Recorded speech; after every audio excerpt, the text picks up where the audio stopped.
The Spires of Kings Lynn welcome the Oxford Spires tonight. It's an inspired performance, I'm sure. We should have a good match on our hands.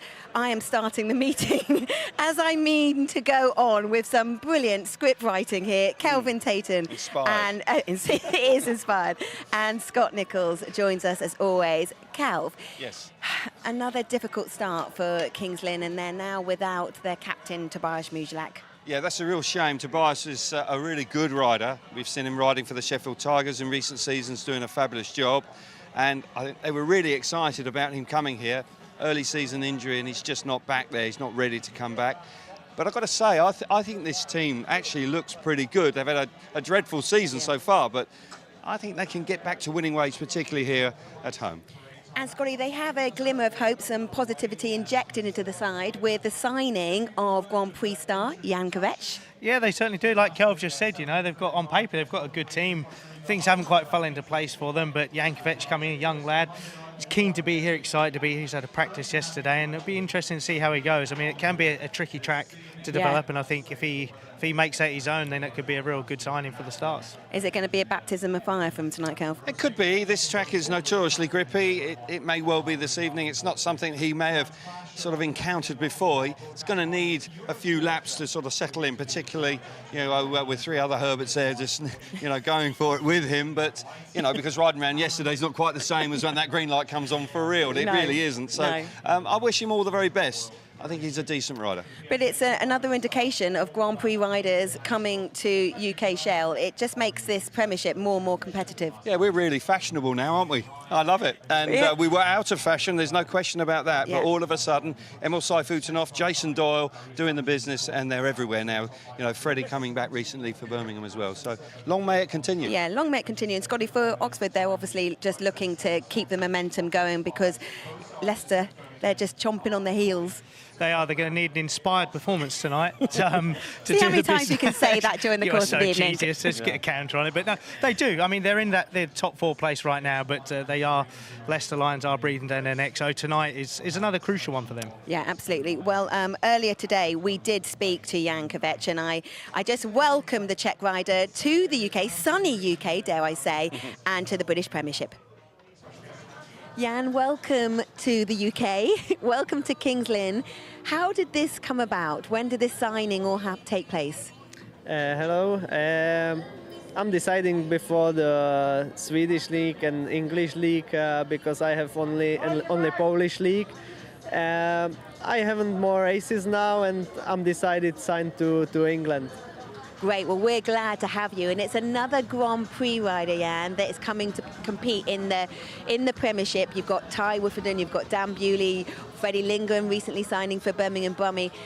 There's something exciting going on in the British League, and it's great to have you a part of it. Yeah, it was not the best race last Grand Prix, but weather was not the best, and hopefully England helped me a little bit with this.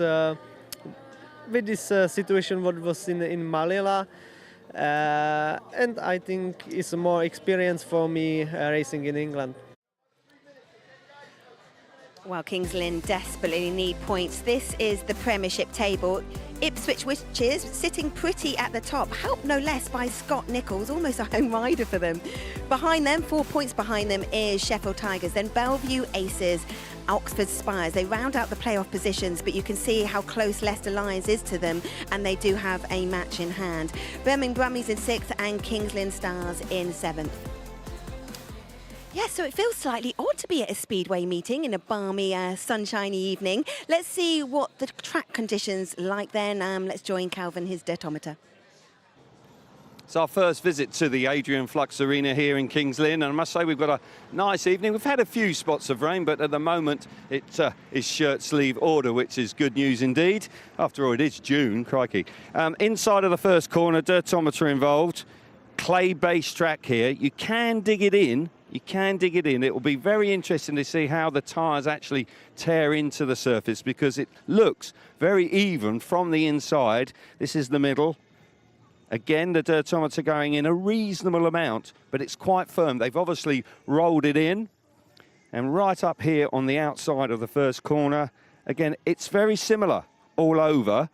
And that would suggest to me that quite possibly the shortest line round the inside will be the fastest one, and we'll see it just gently evolve over the course of the 15 heats. If we just take a gentle look towards the start line there, you can see where they've scraped it. Now that is traditionally very grippy here at Kings Lynn, and bike setup, clutches on the bikes take a really good pounding as they go away from the tapes. That certainly is a home track advantage for the Stars here. Stars haven't had a great season. They're looking for pride. They've got a new rider in their team. We're going to be talking about Kvet, but no doubt with the Oxford Spires in the top 4, they want to stay there. So it's going to be hotly competitive, but the track looks great. Kelv, thank you. Well, let's hear from the captains now. They're speaking to Scotty Nicholls.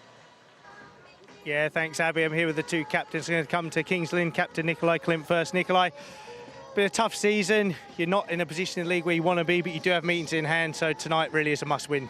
It is a must-win for sure. Every single meeting is, like you said, we have a fair amount of points behind number 6. So if you want to get yourself any chance to make the playoffs, then tonight is the night we need to start that point run. But it certainly seems like the management doing everything they can for that to happen. They've brought Kvet in tonight, so they're doing what they can to give you the chance of getting into that playoffs. Yeah, for sure. Like the management is doing what they can. Obviously, they brought me in early in the season. They brought Jan in now to cover for Michael, and I think we have a solid team. Unfortunately, we're unfortunate that we got Mishilak out. I'm sure we will cope. He'll be back soon, and then we're even stronger than we are now. Thanks, Nikolai. Going to come to Oxford captain Chris Harris. Chris, it was close. They run you close at home, so it is, yeah. But yeah, the bonus will be, yeah, that we've come here for sights on is winning it. Okay, well, let's get this coin toss and get you to call while I'm in the air. Calls heads, and it comes down heads. What's it going to be, mate? We go 1 and 3. There you go. So there you have it. The Oxford Cheetahs go 1 and 3 in Heat 1. Back to you, Abby. Thanks, Scott. Well, let's meet the 2 teams tonight. Joining Calvin in the commentary box is Ollie Allen. Yeah, thanks very much, Abby. That's interesting that 1 and 3 is the gate choice for the Oxford Spires. We'll take a look at the Oxford Spires straight away. Ashton Belgian down at number 7. Eric Riss, who won the challenge of the World Long Track Championship, so he's in the championship next year. Young Ashton, he's going along quite nicely. A rider that is gaining a lot of experience this season. Inevitably has his ups and downs, but there's no question he has a lot of potential. Next one is Eric Riss. Now he has a decent amount of experience and is back to full health. Good to see Eric riding well again, isn't it? Yeah, really good to see him back, and he had a tough year last year in the UK. Lots of sort of unknown Chris injuries, Harris really. Coming out here. What a stalwart he is, Chris Harris, 41 years of age now.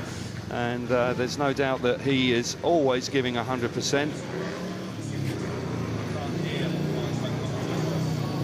Maciej Janowski now for the Oxford Spires is a rider that is my rider to watch for Oxford. He has had a difficult start to the season, back in Britain after a 10-year absence, but just of late there are some signs that he's beginning to find his feet. Louis Kerr back from injury after a broken leg, and then he broke his hand as well, but he's feeling much healthier these days, and he's looking for a big night this evening.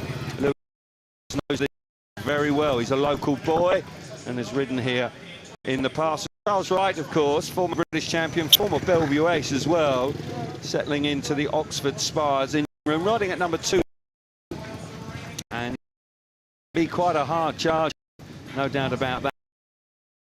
The top of the tree, number 8, Rowan Tunga. Had a good season so far, and he'll be looking to go great guns this evening.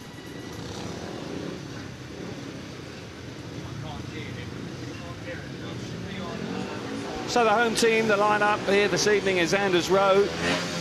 He's a young man that there's no question he looked really good in the British Championship the other day, coming in as a late replacement and actually had a couple of rides. He was really on the pace. Enjoyed watching him there. I'm sure he'll be keen to have a good night tonight. With the Stars just 4 points on aggregate behind the Oxford Spires, there's everything to race for. Now Patrick Wojolo, he's back at reserve, and I'll tell you why in a minute. But this young Polish rider is an eye-catching rider, and there's no doubt he's become a fan favourite very quickly. Benjamin Basso is another rider that is from Denmark and is making his way. another rider on his night, really is very good indeed. This team, the Stars, they look good. And as we go through them, Nikolai Klink coming in, he was released by the Oxford Spires right early on in the season, so he'll have a point to prove tonight, I would suggest. Going along pretty nicely, Nikolai, he's been around for a while. And my man to watch, a brand new Steining. It's his debut tonight. Grand Prix rider from the Czech Republic, Jan Kvet is here. And we do hope that he settles in nicely, and I'm sure the fans here will be wishing him the very, very best. 22 years of age. This man isn't. Niels Christian Iversen, he is now into his early 40s, but he is riding very well again this year. Loves this place. He's been synonymous with the Kings Lynn team for a long, long time. And of course, the guest coming in, Richard Lawson, the ever dependable Richard Lawson, coming in to replace Tobias Michalak, who is still out injured. So they are the two teams for you, and we wait expectantly for the opening race. And for the moment, we will get back down to Abby. Thanks, Cal. Well, the hashtag tonight is Carlox. For any questions you've got, Carlox, I will get that right, then put them on your social media platform of choice, and I'll ask Scotty later on in the show. When we come back, it will be straight on with the action here in Kings Lynn.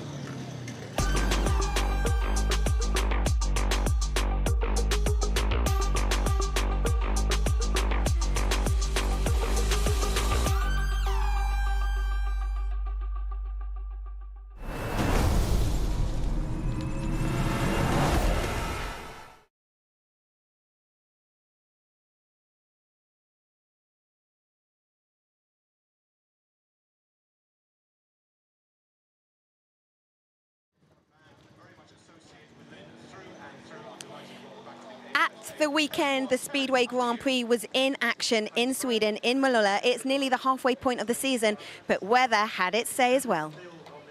So for the final time tonight, the grand final in Malula. Green light side. Oh, what a start for Frick. Oh, Smarsnick's there, and it's gone wide, very wide indeed. Frick. Oh, here he comes. Here he comes. Roaring round the outside. Frick blocks he's him. gone back. Look at that. Oh, Smarsnick fires himself to the front.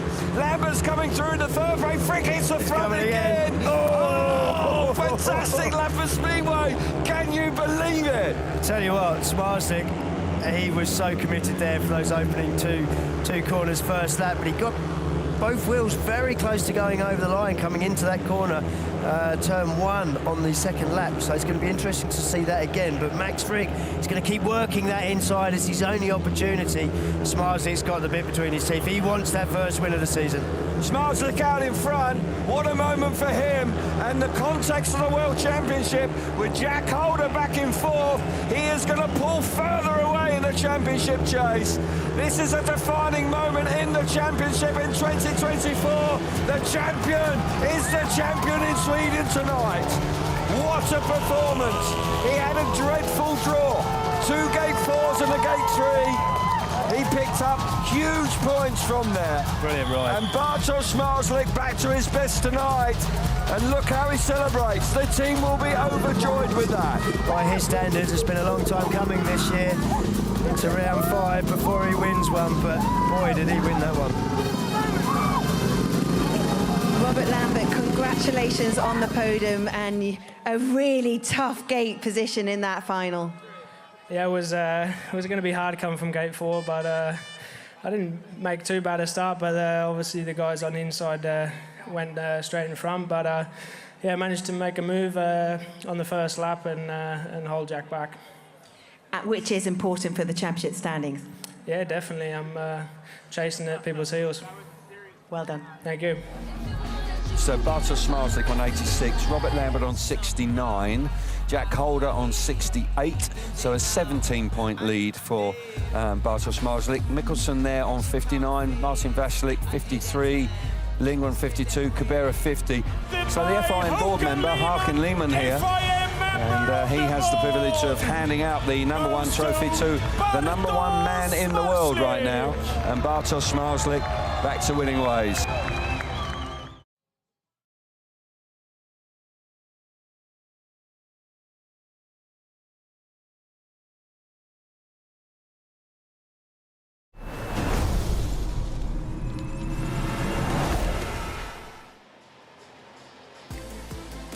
welcome back to the Adrian Flux Arena here in Kings Lynn. Before we get on with the action here, just a reminder of the other motorsport coming up. Speedway Grand Prix will be in the Edward Jankasz Stadium on the 29th of June in Gorzów in Poland. You can watch that on Eurosport 2. The MotoGP, it's the Dutch GP in Assen at the Cathedral of Speed, and you can enjoy that TNT Sports 28th to the 30th of June. And Taylor Swift versus Scooter-born Bad Blood, you can enjoy that. Discovery Plus available 21st of June. But here in the Premiership, it is time for Kings Lynn Stars versus Oxford Spires, Heat 1, and your commentators tonight, Ollie Allen first, Calvin Tatum. Thanks very much, Abby. Yep, riders now being released. And Ollie, no real surprise with the coin toss, was there? You know, Chris Harris winning it and going for gates 1 and 3. Starts are pretty grippy here at the Adrian Flux Arena. Yeah, very grippy, and with the track being so grippy and grippy all over, the inside really is an advantage early on. Well, throughout the meeting, you'll see the inside line will be quick all night. When we're out on track, it's a clay-based track as well. It's slightly unusual in that regard, isn't it? You know, you don't often see that. And when you dig into it, it's pretty even all the way across. Yeah, to look at, it looks slick. You walk on there, and like you say, it's clay-based, it's tacky, and it provides the motorcycle with a lot of grip. What do you think about the Kings Lynn Stars? They've had a few issues. It hasn't been a great season for them so far. It's close on aggregate. They could go close tonight. You would suspect that they are just the favourites, but their line-up now with Kvet coming in and Wojlo going down to reserve, I think that looks pretty decent to me. They're solid, aren't they? They look really solid. That maybe they lack an out-and-out sort of punchy number one, but they do look solid throughout. Kvet could be a decent signing. They'll be hoping so. So riders just making their way round to the start for the opening race of the evening. Young Rowan Tungate, of course, the Australian, the diminutive Rowan Tungate. It's been around quite a while now, and on his night he can be very rapid indeed. Charles Wright will partner him here. Riders just taking their time. Richard Lawson, a very dependable rider coming in, and does a good job for teams when he comes in, and he knows this place pretty well, so Niels Christian Iversen will be riding with him. Line-up heat number 1, Charles Wright for the Oxford Spires will go from the inside in yellow. Niels Christian Iversen will go from gate number 2 in blue. Rowan Tungate out of gate number 3 in white, and off the outside in red is Richard Lawson. Where do you fancy to be? You're saying probably the inside gate for the opening race, yeah? Yeah, I think whoever makes it.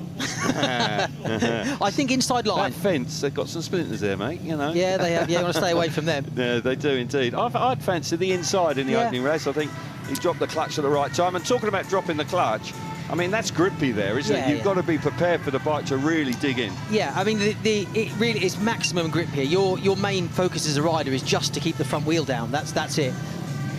Yeah, take a little bit of getting used to. Kings Lynn haven't had a great season. They've only got 1 league point. They've had a couple of points deducted. They need to get back to winning ways. The Oxford Spires, new to the league, back in the league. Stadium reopened after 15 years just being dormant. Fantastic. They run in 3 leagues. And they're doing okay. They're in 4th place. They're in a playoff place right now, and they want to stay there. They have a 4-point lead coming into tonight after the home round. So that is up for grabs as well, the extra point. Here we go, green lights on, tapes are up, we're into the first turn, and it's the Oxford Spires. Look at that. Rowan Tungate makes a fabulous start. Back straight with Charles. Terrific around the outside from Richard Lawson. Lawson through into...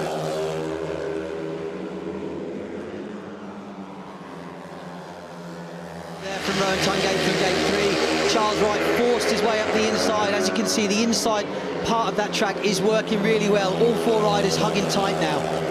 Yeah, the ideal start. They won the coin toss, the Oxford Spires. They had chose and elected to go from gates 1 and 3. Rowan Tungate sharp away from the tapes. The track looks really nice to ride. Not a ripple on it. The bikes are absolutely behaving beautifully. Into the last lap here. Maximum score on the cards for the Oxford Spires. Disappointing start for the home team. Lawson hanging on in 3rd place, but Rowan Tungate, the Australian, riding a number 1 for the Spires, gets his evening off to the perfect start. Followed home by his teammate. Smashing ride that. That was exactly what they were looking for. Yeah, great ride there from the Oxford boys. It looked like, though, as Rowan crossed the finish line, he had an engine failure. Yeah, you can see him there now. His bike stopped. So hopefully it's nothing too terminal and it's something they can fix before the next one. Well spotted there. He must have just run out of steam coming out of the last corner. Fortunately, he was able to actually cross the line and maintain that lead, but let's hope he can fix those woes, because it was going very nicely indeed out in front. So the first result of the evening for heat number 1 is Rowan Tungate maintains his lead, 3 points for him. Charles Wright, second place, 2 points. Richard Lawson in third, 1 for him. And Niels Christian Everson missing out in the first race of the night. But the ideal start for the Spires here. Yeah, brilliant start from Tungate there, from gate 3. Does exactly what you have to do in heat 1, which is get across to the inside of the track, stop everyone else's run. He then lets the bike run and stretches his lead as the race goes on. You can see here Lawson's actually in second, but he drifts off the curb. That's the key thing there. There he is. He's left the inside line, and Charles Wright just managed to force his way through. He'd be frustrated about that, wouldn't he, Richard? Because he would be aware that the grip's there on the inside. Yeah, he's been here enough. He knows what he needs to do, and he actually looks a little bit greasy going into the corners, which is unusual for Kings Lynn, and I think that's why he drifted past. Indeed. Oh dear. And there we go. Looks like a primary chain, yeah.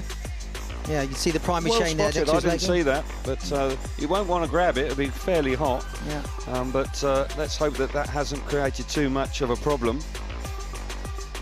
But the chain is now being picked up. Heat number 2, the boys are ready. And again, this is a good competitive looking race here. Patrick Wodgelow, who burst on the scene last year for the Peterborough Panthers, has come across to the Kings Lynn Stars and has, well, he's been enjoying his speedway. Anders Rowe once, again, I say he rode very well actually in the British final at the National Speedway Stadium very recently. And Eric Riss is back to form and health. Didn't start the season for the Spires, but was a signing that came in fairly soon afterwards. We're on board here. With the young Polish rider on board with Patrick Wodgelow tonight, so we'll hopefully get some pretty entertaining stuff from him, because he is an eye-catching rider. I like the way he rides, actually. Yeah, certainly is lively and worth keeping your eye on.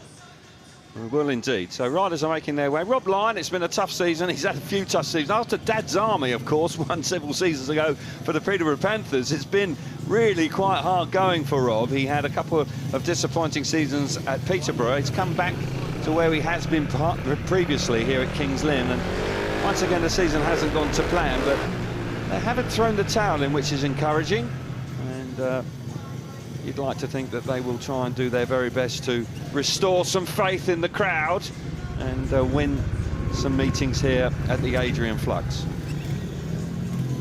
Heat number 2, the lineup for you is Patrick Wodgelow off the inside gate in red. Eric Riss, the German, will go out of gate number 2 in white. Anders Rowe out of gate number 3 in blue, and Ashton Baugen will go from the outside in yellow.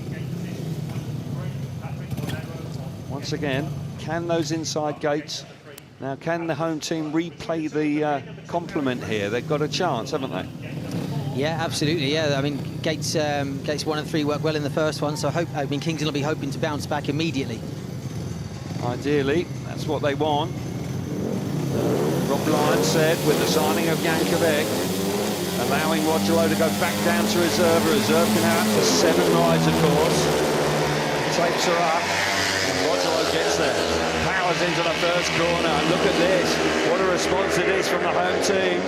Down the back straight, and it's a massive 5-1 on the cards here, with Anders Rowe coming nicely through into second place, and they're dominating the opening lap. Eric Riss pushing on hard in third place, with Belgium tailed off in fourth place, but smashing start from the inside there from Patrick. Yeah, great start from Patrick from gate 1, like you said, and Anders was clever on the first bend. He saw Patrick drift across the corner, he cut back, he covered the inside, and now he's sitting behind his teammate. He doesn't need to make any moves from there. He just needs to keep Eric behind him. Track riding really nicely. Difficult to overtake because it's so nice to ride. But Wodgelow out in front, hanging off the side of the bike. Looks like he's really enjoying this. Down the back straight, bike working beautifully. Front wheel just hovering off the ground. That's a lovely feeling as a rider. And in the last corner, the Stars bounce back in heat number 2. They replayed the compliment and they levered it all up after 2 heats. Smashing stuff there. 6 apiece after 2. So the Polish man, Wojolo, there doing the business. Got away nicely from the inside. His teammate, as you rightly say, Ollie, he did a nice first corner there, was smart, and they were quite nice and comfortable out in front. Yeah, both Kingsland boys looked really good in front. The track looks nice, like you say. It is hard to overtake because it looks so good.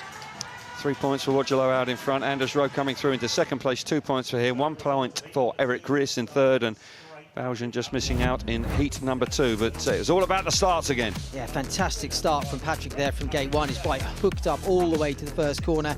Anders is there. Now, this is where you can see Anders. He knows his teammates made the start. He cuts back. He covers that inside line from Eric Ries. And right now, this is the perfect position for the Kingsland boys. You can see Patrick look over his shoulder. Here we see again from gate 1 on the helmet cam. Patrick with a really good start from gate 1. He drifts up, covers the middle of the track, and you see there, he checks, he sees his teammates there, and it was plain sailing from there, really. Do you know, I reckon you and I might be able to get round there. It's so smooth, it's lovely. I might have overstated it. But I can dream. Right, heat number 3, and it's all square after 2 races. And we've got some eye-catching riders and names coming up here, and of course the one that a lot of focus of attention has been on is the brand new signing of Jan Kvet, who's coming out here for his first ride in British Speedway, his debut for the Kingsland Stars. He is friendly with Thomas Topinka. Now, Thomas Topinka was a very good rider here for a number of years, and may well have had a conversation with Thomas about riding here, although the track surface is a little different when Thomas was here, but obviously gave him a good report. Yeah, well, I think when the difference was when Thomas was here, the whole track was like the start line is now. So Jan will be really pleased it's not like that.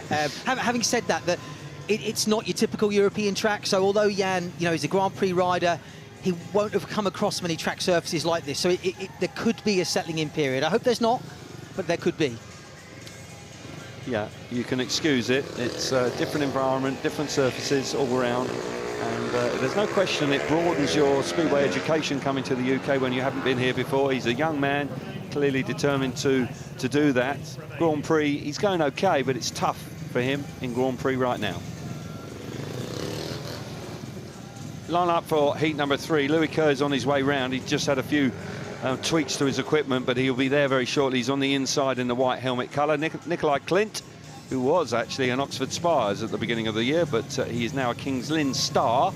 He's out of gate number 2 in blue. Matvej Janowski, former Grand Prix star, coming out of gate number 3 in yellow. And Jan Kvet, the new boy, going from the outside in red. He could have had a kind of start position, actually, Ollie. The outside gate here will be a challenge. He could have had a kind of race. I mean, it's a tasty lineup. Those 3 boys on the inside don't hang around here. They don't. But Jan Kvet, I tell you what, he doesn't hang around either. And when he's got the bit between his teeth, he can do it. Freddie Schroek there, the Oxford Spires team manager, looking on. He would have been delighted with the way they started in heat number 1, but fair play to the Kings Lynn Stars with bouncing back with their 5-1. Still the 4 points in it. You can see that on aggregate. Aggregate is important. If it's all square, we'll have a super heat for that. There is an extra league point up for grabs as a consequence. So that will be a running total alongside tonight's meeting. Well, it's just taking a little bit of time. This is a bit of a bugbear for me, but Matvej Janowski started. It's been a tough return to Britain, but just of late looks like he's just beginning to find his feet once again. Here we go. 1 and 3 for Oxford, 2 and 4 for Kings Lynn. Here we go. Ooh, bit of movement there. Away we go into that first turn. 1 and 3 working beautifully once again round the inside. Here comes Matvej Janowski down the outside. He hits the front with Louis Kerr looking after him there. Bit of team ride from Kerr. He just looked over his right shoulder, and there's a red flag here. There was a little bit of movement on the start. Not sure whether that is the reason why we've been pulled back there. Chris Gay, the referee. So we're hearing that the referee is handing out a couple of warnings here to Nikolai Klint and Louis Kerr. Let's take another look at it. There was definitely movement there. Whew. I tell you, that's it's not a lot. I mean, you'd feel hard done by. If you're Louis Kerr there, you'd feel hard done by, wouldn't you? That's clutch drag, isn't it? I don't know. There we go. But I'm going to just hold my tongue for a moment. Anyway, there's a delay, and that's why. So we're going to have to do that again. The boys from Oxford were away. They'll be frustrated. But there was a touch of movement on gates 1 and 2. And in modern-day Speedway, you can't get away with that these days. So both those lads now will carry a warning throughout the evening, which puts a bit of added pressure on you, doesn't it? Yeah, it does. It'll sit in the back of your mind, and it'll be. And Louis Kerr is someone that he does creep a little bit sometimes. So maybe that will play in his mind. I hope it doesn't for his sake. But I mean, it was so minimal. Were I a ref, I'd be tempted to let that one go. OK, so riders now making their way back round after the red light coming on. They've got to do all again. It's a second chance for Kvet and Nikolai Klint. Nikolai Klint there just taking his time. Captains the team now at Kings Lynn.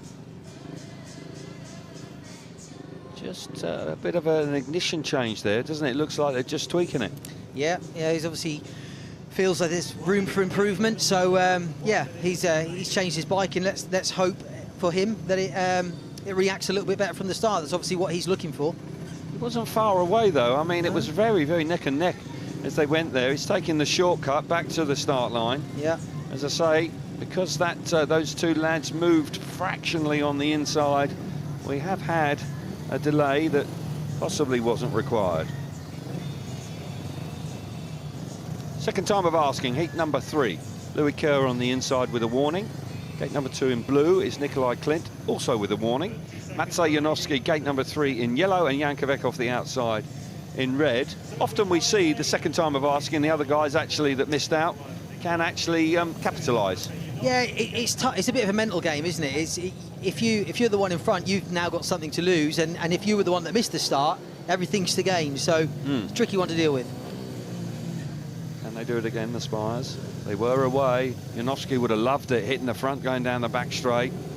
Speedway in Britain's been tough for him. He's been found winning races. Difficult, very difficult indeed. But as I say, of late, this has found some form. I tell you what, they look like there may have been some movement there. Nikolai Klint is at the back. It may well have been him, but out in front, the man in red. Can you believe it? It's the debut boy. He's hit the front. Jan Kvet charging from the outside. What a lap of Speedway that is from Jan Kvet. Yeah, I mean, there's one man that's grateful for the rerun. He's made a fantastic start from gate 4, but he's under pressure now from Magic. Magic looks really good in second, building up his speed on the outside. He now looks to turn back. Has he got the speed up the inside? No, he hasn't. Not this lap. Jan Kvet out in front. Sensational start here. Sitting quietly on the bike. Janowski coming at him big time, trying the outside. Now trying to square the corner off, but fair play to Kvet. Kvet's got speed.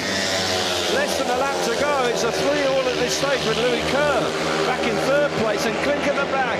And what a debut this is going to be. First race in Britain, and guess what? He wins it.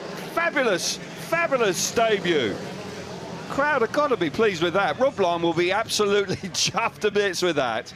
And I'll tell you who will also be chuffed to bits. It's the rider himself. He would have been nervous. He had to do it again. Hit the front. Great stuff. Yeah, it's so good to settle your nerves like that. First ride out of the way, he's won it. Really pleased for him, really pleased for the club as well. It's a great start for Jan Kvet. So the result of heat number 3, Jan Kvet out in front, 3 points for him. Matvej Janowski working hard in second place, 2 points.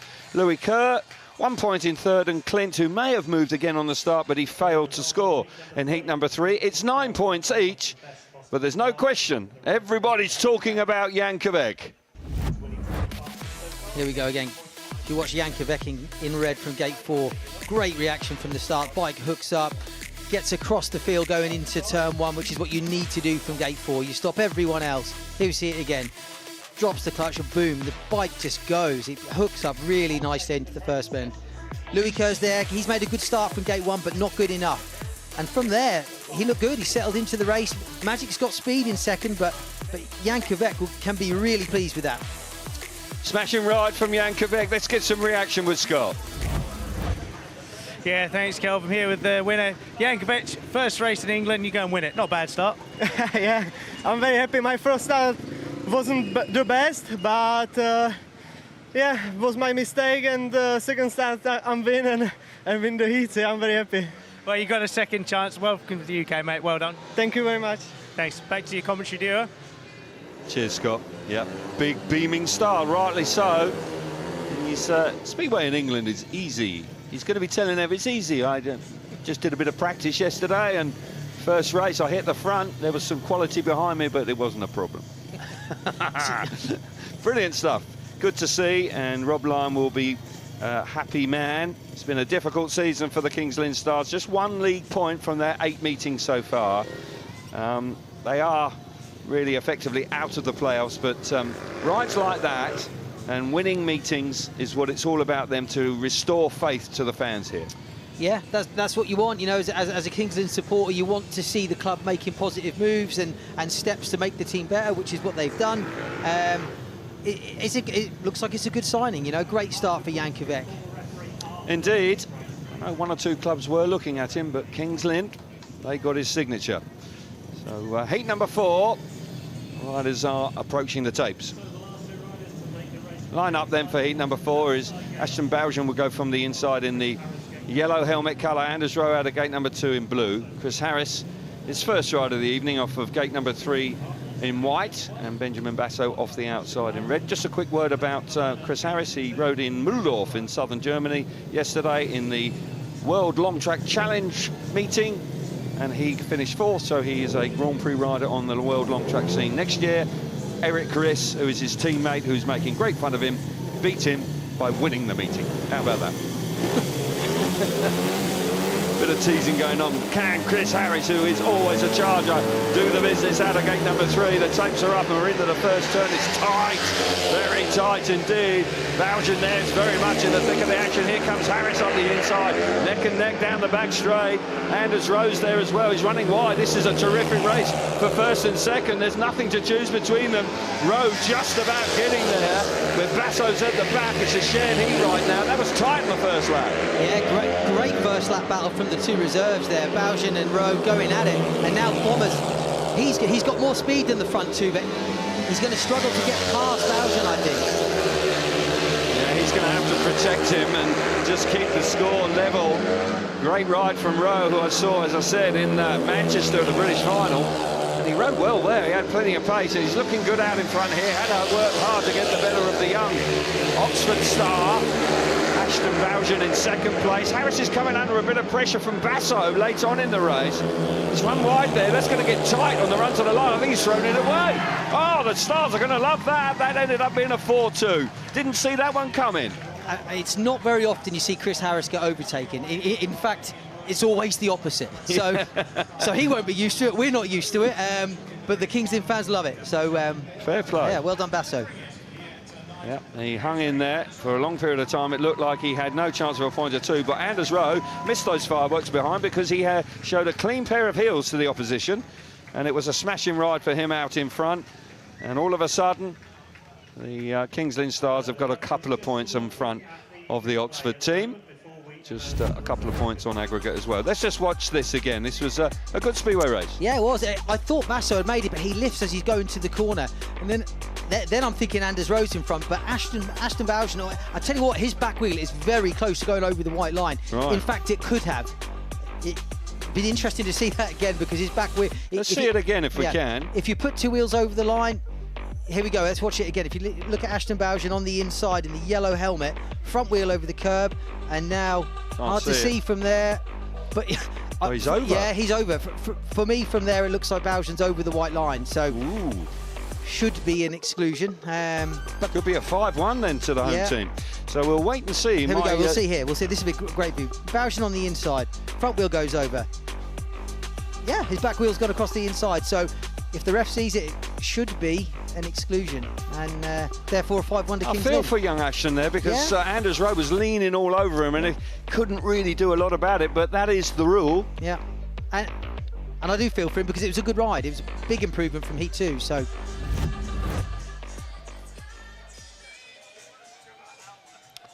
So we haven't had the result. Well, we have the result now. This will be interesting. Well, at the moment, it looks like that Anders ROWE is the winner. Ashton Baujan is in second place, 2 points. Benjamin Basho back in third. Chris Harris. That may change. That may change if somebody just clocks that. And certainly Rob Lyon might well be on the case to the referee there. I've just texted him. You should know. OK. Well, we know which side you're on then. No, that's a joke. I'm completely impartial here. I may live in Norfolk, but I'm impartial. No, he's gone on the inside of the track, unfortunately. Like you say, didn't have many options other than to back off. It was actually a good first corner. Just he maybe fractionally went over the white line, but great battle from the young two in the first lap. OK, so a bit of controversy there in heat number 4. We'll watch and listen to see what goes on there. Rob Lyon is certainly having a word. Okay, I thought you was on the phone then. Because on the TV they say it looks like you went over. Yeah. What they're going to do, when the 2 minutes is expired on the clock, he can put the assistant start march on the track, with his hands up in the air. To say that that's 2 minutes. That's it, yeah.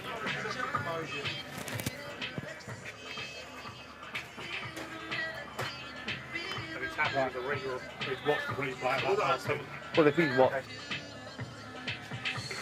No, we're just having a TV commercial and we go. Steve, how long have we got, mate, now? Ahead of our next race here, heat number 5, we'll talk to one of the heroes for the PSH Environmental Stars. Just 4 laps ago. Benjamin Bassett going to be now, and Benjamin left it late, but not too late there against Bond. OK, so there is some confusion there. They're not quite sure which way that's going to go, but for the moment, let's pop back down to Abby in the pit area. A little bit of controversy at the moment. We're used to seeing Phil Morris walk the miles over the course of a speedway meeting, and he is trying to see what is going on. So we will update you there of whether it is a 5-1 to the home side. But for now, let's take a short break. When we come back, it will be heat 5.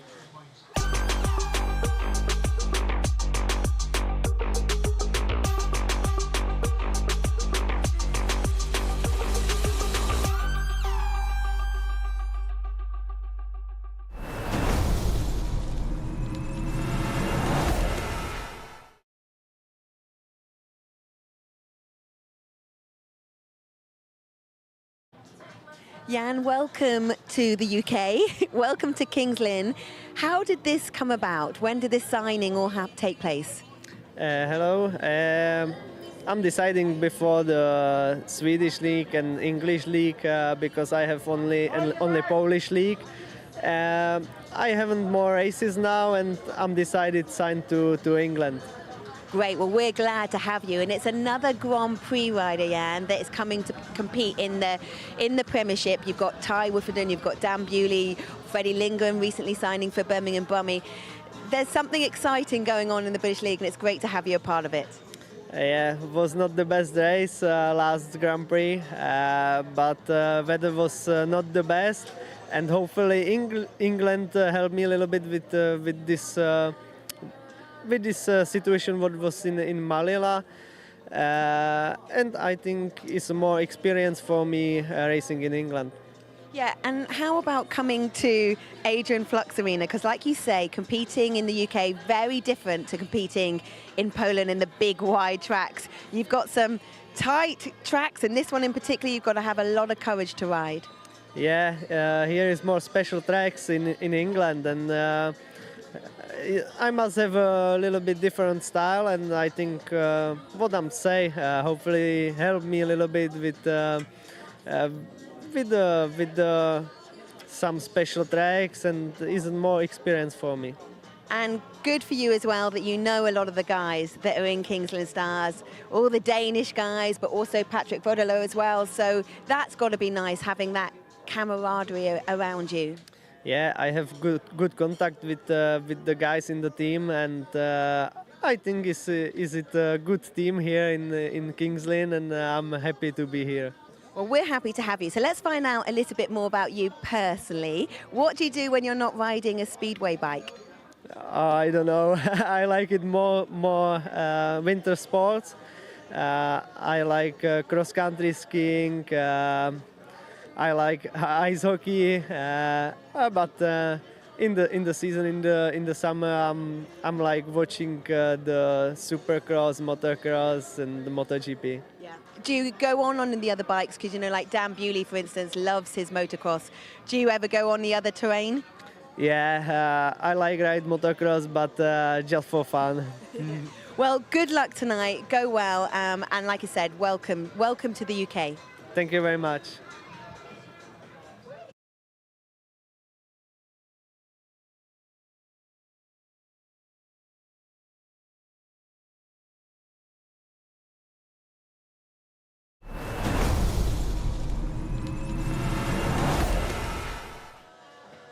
So after 4 heats at the moment, the points are 13-11 to the home side. We'll update you if anything changes from that last heat. But let's crack on with the action and to heat 5.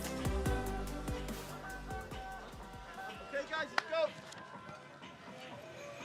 Ring area, and they're released for the resumption of the Speedway tonight. Just briefly, while we've got just a few moments, it's just an opportunity for me to bring you some information about the Speedway GP of Great Britain. Public are going to be allowed to go in there on Friday, the 16th of August, to watch the qualifying, which will be the second sprint race of the season, where World Championship points are up for grabs. If you have a ticket and you've bought a program, you can gain entry to watch it. It is going to be on August the 16th at 3 p.m. on the Friday. So make a note of that. So heat number 5, riders are up at tapes. So a last minute there for Rowan Tungate, making his way round. So you spotted it, Ollie. He had this broken chain, didn't he? Yeah, he did, and let's hope it's not caused any more damage, because sometimes it's not just the chain that breaks. When the chain goes, it can mangle the clutch basket, and you can have all sorts of countershaft issues and things. So let's hope that bike's still good to go, because it was quick. He looked good in Heat 1, didn't he? Really did good. Indeed. So we're not quite sure if that is the original bike or not, but he'll be hoping so. But he's just making his way round to the start. Heat number 5, Jan Kvet, a winner first time out. He goes from the inside in red. Charles Wright, gate number 2 in yellow. Gate number 3 in blue is Nikolai Clint on a warning. And Rowan Tungate going from the outside in white. Can Kvet keep the winning feeling going here? He's on a good start position. Got every chance, actually. Yeah, 1 and 3 have been good so far. Someone's lost a chain again. Who's that? Who's that? I'm not entirely sure. It looks like a rear chain, that one. It looks like... Is it Rowan's? Rowan's pushing his bike, so his bike's not driving. Is that right? Yeah. So Rowan Tungate, clearly the problems have not been resolved there. Shed another chain when he actually did sort of like a reenactment of a start. Desperate stuff for him after such a terrific ride. Sheds a chain here. Is it the rear one? Front. It's primary chain again. Yeah, that's a great shame. So he'll be excluded. Eric Riss is preparing himself to come in to replace for Rowan Tungate. Disappointing for Rowan, because he looked really good out in front, but clearly there's an issue there. Not quite sure what that is, but they need to try and resolve it if they can. Must be disappointing when you were riding so nicely. You know, he won the race, but clearly a problem. That looked like a spare bike, doesn't it? Yeah, it looks like a new bike. So, yeah, I'm not sure what the issue is there, but maybe dodgy batch of primary chains. So Eric Riss is coming in here for Rowan Tungate, who has run out of time here with the problem with the chain. So a frustrating moment for him, but for Eric Riss, an opportunity for him to do the business here with Charles Wright, his teammate. So the riders are up at tapes. So Jan Kvet will go from the inside in red. Charles Wright out of gate number 2 in yellow. Nikolai Klink gate number 3 in blue. And Eric Riss, now the tactical substitute, will come in and go from the outside in white. Jan Kvet, debut in British Speedway. Gate 4 in his first ride. No problem. Hit the front, won nicely. Here we go then. Can he do it again from the inside gate? Green lights on, tapes up, and we're away. He's made a nice start. He's got there alongside his teammate Nikolai Klint, and the Stars in the front. Here comes round there. Oh, that's a strong move there from Eric Riss. Coming into second place, Jan Kvet now being forced wide. A bit more difficult from there, no doubt about that, with Charles Wright also lurking at the back, but out in front. Gotta say, Nikolai Klint failed to score first time. He looks good in front here. Yeah, great start from Nikolai. Like you say, he's stretching his lead in front. He's riding a slightly wider line now. First rider to use that part of the track, stretching his lead.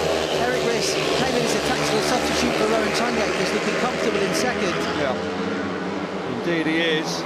But Nikolai Klint showing great speed out in front, bouncing back in style here, the captain of the Stars. He's done really well. Eric Riss has done a good job here at the last-minute substitute for the Rowan Tungate, who suffered those problems. Nikolai Klint wins in style, and it's a 4-2, and Kvet's in the points again in third place. Useful third place that, because it's a heat advantage with Charles Wright failing to get the better of the Czech Republic man. And all of a sudden, a little bit of breathing space here. It's all square on aggregate. They've closed in and they've got a 4-point lead. Nikolai Klint looking good. Yeah, really good ride from Nikolai. You know, that's what he's capable of. If he makes the start and gets fresh air, he's away. Indeed.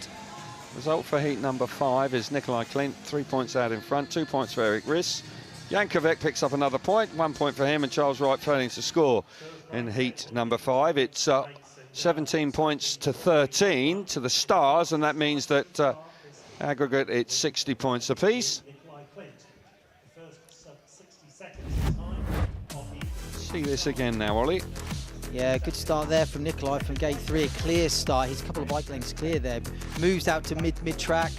Bike lifts a little bit there. Comes under a little bit of pressure from Eric, but Eric doesn't.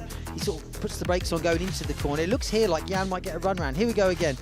Nikolai Klint from gate 3, fantastic start for him. And at this point, the Kings and Stars are on a 5-1, but Eric uses that extra bit of grip on the sort of mid part of the track and creeps around the outside of Jan Kvet. There's Nikolai, looks pleased with that win. It was a good win. When Nikolai hits the front, he's a classy, sort of stylish rider, very fast, and doesn't often get troubled. So smashing ride for Nikolai Klint, and for the moment, let's get back down to Scotty in the pits. Yeah, thanks, Kelv. Over the cameraman shoulder, Rowan's team are working frantically on his bikes, having all sorts of trouble. So I'm just going to show you what the problem is with Rowan's bike. Obviously, this chain at the front here, down here on there, is snapped actually on both bikes. Now, it would be an easy fix just to change the chain and put it on the other one, but on the first bike that Rowan broke, the rear frame was broke as well. So he's got a broken frame, now he's got problems with 2 chains, he's got to try and swap clutches. So I'm looking at the chaos in the background. I'm not actually too sure what's going on, but yeah, you've got a feel for Rowan and the Oxford Spires. So yeah, you can see some shots there. Rowan is obviously very frustrated, but yeah, that's not some good language coming out there, but nonetheless, I can see the back end of the frame is off now, so there's an awful lot going on. Kelv, you've probably experienced something like this in your past, and you, Ollie, back to you guys.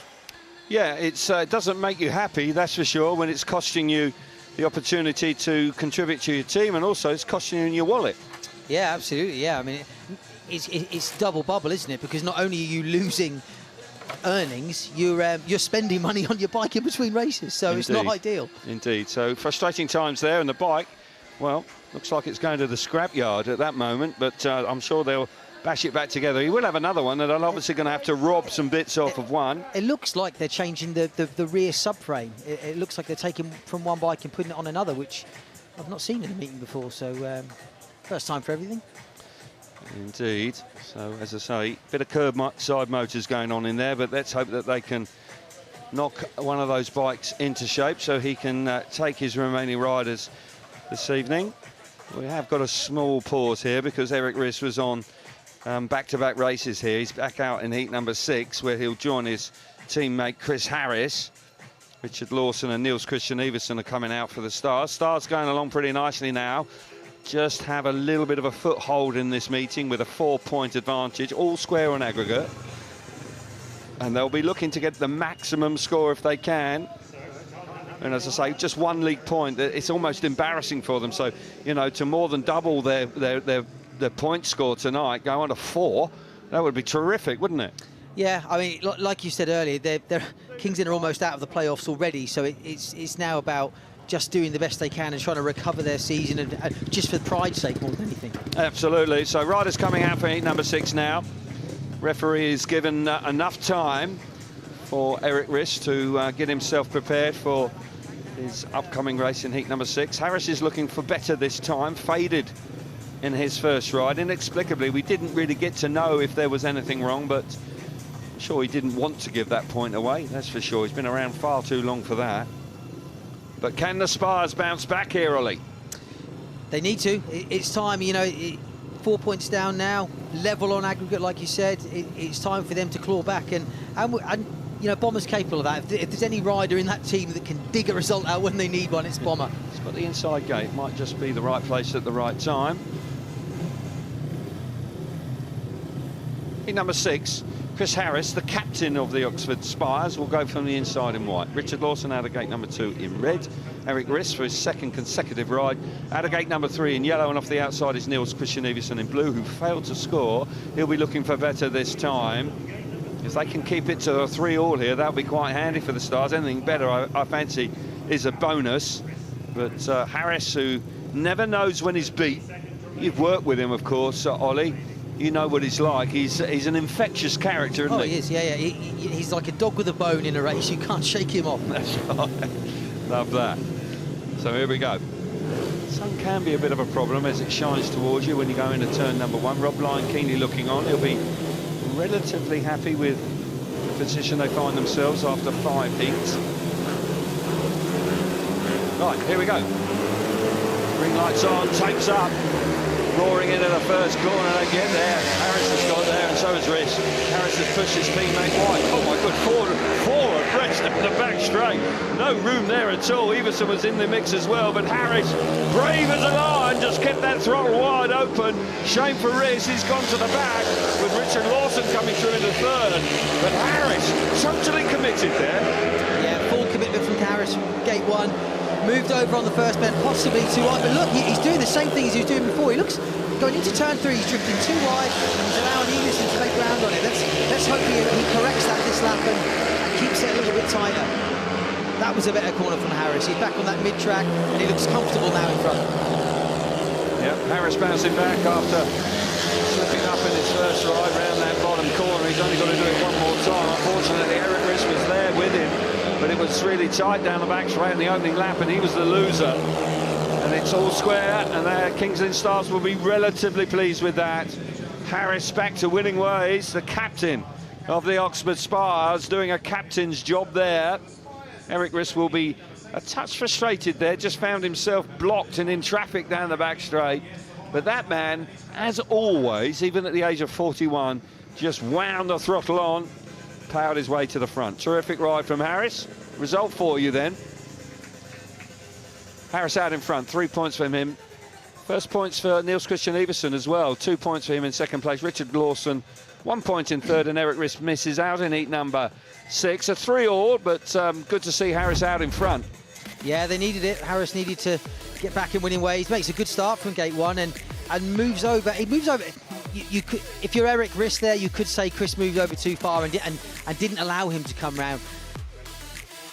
Everson there cut back from the outside and was able to squeeze up the inside of almost a pair of them. So there we see it again. Harris he probably doesn't need to go that wide. He's taken his teammate too wide. Possibly, I would imagine he's unaware. It's either that or Eric's been taking the mick out of him for the long track too much. Yes. And he's tried to teach him a lesson. Yes, there is that. There is an undercurrent here, people. And it may well have come into play there. I'm sure it didn't. But he did run rather wide there, and unfortunately for Eric Riss, he ran out of track going down the back straight. It's 20 points to 16. The home team going along okay, and it's all square on 63 points apiece on aggregate. Riders coming out for heat number 7 now. Good looking lineup this, with Basso and Wojolo again. Wojolo was very impressive earlier on. He won heat 2 in fine style. We're on board with Wojolo as well. And I like the way he rides. He sits down a bit. It's a classic European style, but very brave rider, isn't he? He sort of hangs off the side of the bike. Yeah, he does. Yeah, I personally wouldn't want to enter a corner the way he does, but he seems happy with it, so we'll let him crack on. Getting on a bit, and it's the way they do it now. There's no question about that. Just sit in it and wind it on. So they're moving forward. It's nice to have sunshine, isn't it? We're still sat here in short. And that's unusual for me. I like having a jump. Oh, this is problems. Oh, this is not good news at all for the Oxford Spires. Looking like Matsej Janowski, or was it Louis Kerr? It's Louis Kerr. Louis Kerr. Louis Kerr's got problems here. And that is not what you want when you've slipped 4 points behind. 2 minutes is on. I'm not quite sure how much time we've got left. I can't see the 2-minute clock, but it can't be too much longer. So Louis Kerr, he's got another bike to ride. Ashton Bowden's bike. So I'm hearing it there. It's Ashton Bowden's bike. So fair play to the youngster. He's come up trumps there with another bike. Not ideal, this though, is it? No, it's like putting on another person's trainers. It's not, you know, they might fit, they might not, who knows? Different handlebar position, different seat position. It will feel odd, won't it? Yeah, I was never a fan of it, to be honest, but some riders, it doesn't bother them, so we'll see. So we have 4 riders at the tapes now. Bit of drama there for Louis Kerr with a bike packing up before he got round to the start. And fair play to Ashton Bowden's team. They came good there. Line-up heat number 7, Basso on the inside in red, Louis Kerr gate number 2 in white, Patrick Wadgelow out of gate number 3 in blue, and off the outside is Matsej Janowski in yellow. Here we go. Tapes are about to go up, they have. Off the inside, smart start there from Basso. He fires himself to the front.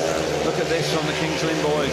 They charge there. Wadgelow's been blocked by his teammate. Teammate didn't look for him. That's allowed Matsej Janowski up the inside. That was very close down the back straight. Can now Basso respond? Or Wadgelow, excuse me, respond because he got beaten up there on the opening lap. Janowski's come through into second place, and Louis Kerr on somebody else's bike is out the back. Yeah, great start there from the Kings Lynn boys, but again, just like the race before, not a lot of communication between the boys on the first corner, and Wadgelow is the one to lose out, and Magic then allowed Magic to sneak up the inside, and he's now making ground on Basso in front. Yeah, Janowski looks quick, but I don't know if it's going to get the better of Basso. Basso's got the bike in the right place, and they're coming to the first corner for the last time. Wadgelow's hanging on in third place. No disaster for the home team. They're going to have another heat advantage. It'll be 6-point lead, and they'll lead on aggregate as well. The Kings Lynn Stars mean business tonight, and Benjamin Basso, after a slightly disappointing opening ride, he did snatch a point late on in the race, but that was a much more accomplished ride there. Smart start, hit the front. Janowski chased him hard, but couldn't get the better of Benjamin Basso. So Basso, be chuffed with that, and the team are going along pretty well now. Basso out in front, 3 points for him. Maciej Janowski in second place, 2 points for him. Patrick Wadgelow back in third, will be a little bit miffed about that first lap, but 1 point for him, and Louis Kerr on a spare bike, failing to score. Here we see it again. It was a great reaction from Basso from the inside. He moved before everyone else. And here if you watch him on the first bend here, he could check his shoulder here now and look for his teammate. He doesn't. He runs up wide. He blocks that run from Patrick, and that allows Magic to creep up the inside. Here we see it again. You can see how bad the sun is going into the first bend there on that helmet cam, and it's worth noting that. It's tricky for the riders. There you see, he's got no room there. Basso's blocked that down the back straight, and then you'll see Magic creep up the inside now, and still there he is, and still second. There again is the sunshine. Yeah, coming that's into the not first easy, bend. is it? No, you're half blind coming into that first bend here at Kings Lynn in this time of year, at this time of night. Okay, we'll take this opportunity to pop back down to Abby. Are you there? Kelvin, I am, and I'm stood in front of the Oxford. Actually, wouldn't mind just grabbing a quick word with Ashton Bowen just to say, fair play there, lending your bike to Louis Kerr. Yeah, I'll say that his bike wasn't running, so he didn't have his other one warmed up, so yeah, just got to give it to him. Well done. It's so much drama. There's a lot of activity happening around ROWE and Tungate's bike as well. Gosh, let's take a break, and we come back. It will be Heat 8.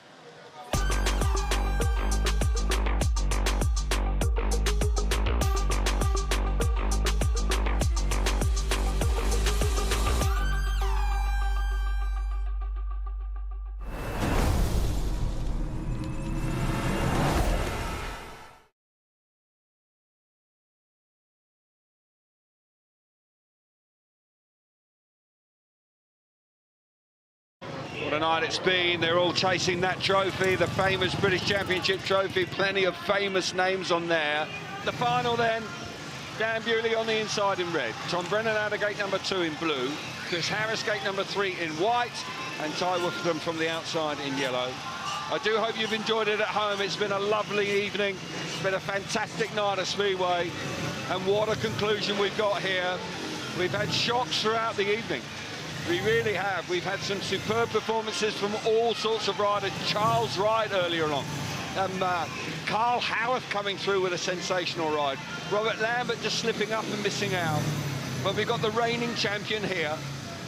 We've got a 3-time, I mean, this is top quality. And will we see Tom Brennan come of age here in the next 60 seconds? Yeah, fantastic lineup. I had Bewley, Brennan, Woofordham and Lambert down for the final. We haven't got Robert Lambert, but we have got Chris Harris. What a racing prospect. What a racing prospect. Here we go for the final time tonight. The green light's on, the tanks are up, and we're into the first corner. Bewley's made a big start, and Woofordham comes round the outside. What a first turn from Woofordham. He stretches his legs down the back straight. Bewley's into second place. Now Brennan's in third. Now can Bewley has speed. He thought he could get the better of Woofordham earlier on, but Woofordham is out in front. Oh, he's got a tiger on his tail in Dan Bewley. I tell you what, Dan, when he gets those wheels in line, he's got a little bit more speed than Ty. Oh, he's on the inside here. He's going to push it on. Oh, he gets really close there. What a move from the local boy, Dan Bewley. What a move from Bewley. You're right, Chris. Sensational. Woofordham didn't give him a lot of racing room. Woofordham's coming back at him. But the reigning champion has hit the front. Stunning speedway there. Harris is at the back. Brennan looks like he's going to go to Cardiff. But here we go. This is what it's all about on the run to the line. Bewley's the champion again. A hat-trick of wins here in the National Speedway Stadium for Dan Bewley. And did he do it in some style? Yes, he did. That was sensational speedway. That was good. You know, I made a good start. I managed the tyres really well to have a fresh edge in the semi-final and the final. But you know, it was tough going early on. Yeah, Dan just sat on a nice part of the track and paced down me down here. So can't say anything bad. He beat me fair and square. Dan, a flawless performance. Well done. Yeah, it wasn't bad, and yeah, it's just cool to race with someone, you know, as good as Ty. You know, you can get, you know, close, and yeah, so it's awesome just to race with him, and yeah, we're getting close there. We'll be hugging tonight, and it's all good, having a good time. So. Mate, you've done the three-peat, but I've got to say, was that a bit of home track knowledge? Because gate 1 was shocking, and I was very surprised you actually went for gate 1 in the final. Well, I don't know what my reputation's like here, but I haven't made many starts all season, so that's just what, I don't know, I felt like I'll try and make one tonight, and that was the first one I made all night, and I think that was the first time gate 1 was any good, so yeah.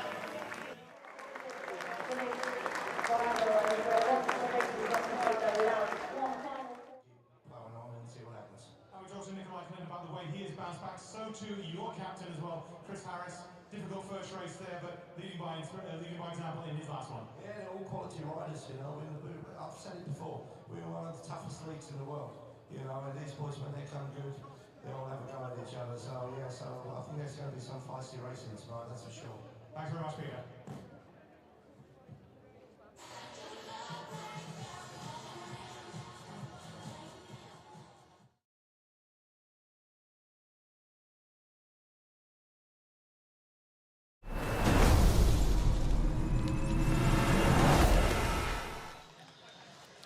So nearing the halfway point of the meeting, 24-18, Kings Lynn Stars have a 6-point advantage over the Oxford Spires. It's a huge sum of sport on Eurosport and Discovery Plus. We turn our attention to the 111th edition of the Tour de France. Every stage will be live. Wimbledon finals, of course, the highlight of the grass court season, and the summer just keeps on giving because we've got the Paris Olympic Games. It starts on the 26th of July. The Cardiff Speedway Grand Prix will be in August, and the final cycling classic of the year, La Vuelta, will start on the 17th of August. But it's something a bit different for you now. A couple of weeks ago in Poland, Oxford Spires Polish superstar Maciej Janowski, in front of his home fans in Wrocław, had a chance to race his speedway bike against some four-wheel opposition. So Magic, who came up with the idea of having a speedway bike and a Formula One bike at your home track and watch lab, and you say, right, you start here, who can catch which one first? You know, in past 10 years we've done together with Red Bull company a lot of crazy things, and you know, they always let us dream big, and definitely that was one of my dreams, to bring the fastest car on the planet to my beautiful stadium in Wrocław. From small speed to actually idea, and a couple of weeks ago we did it. So was it your idea, Magic? I would say that was our yes. So a lot of crazy people sit together and talk about that idea. Then we do some tests in Oxford, and why not? Why not to try? Fans was crazy, you know. That was amazing day. David is an amazing person. Great promotion for our sport. The rest of the drivers, Adam Małysz. I used to grow up and watch him on the ski jumping competitions.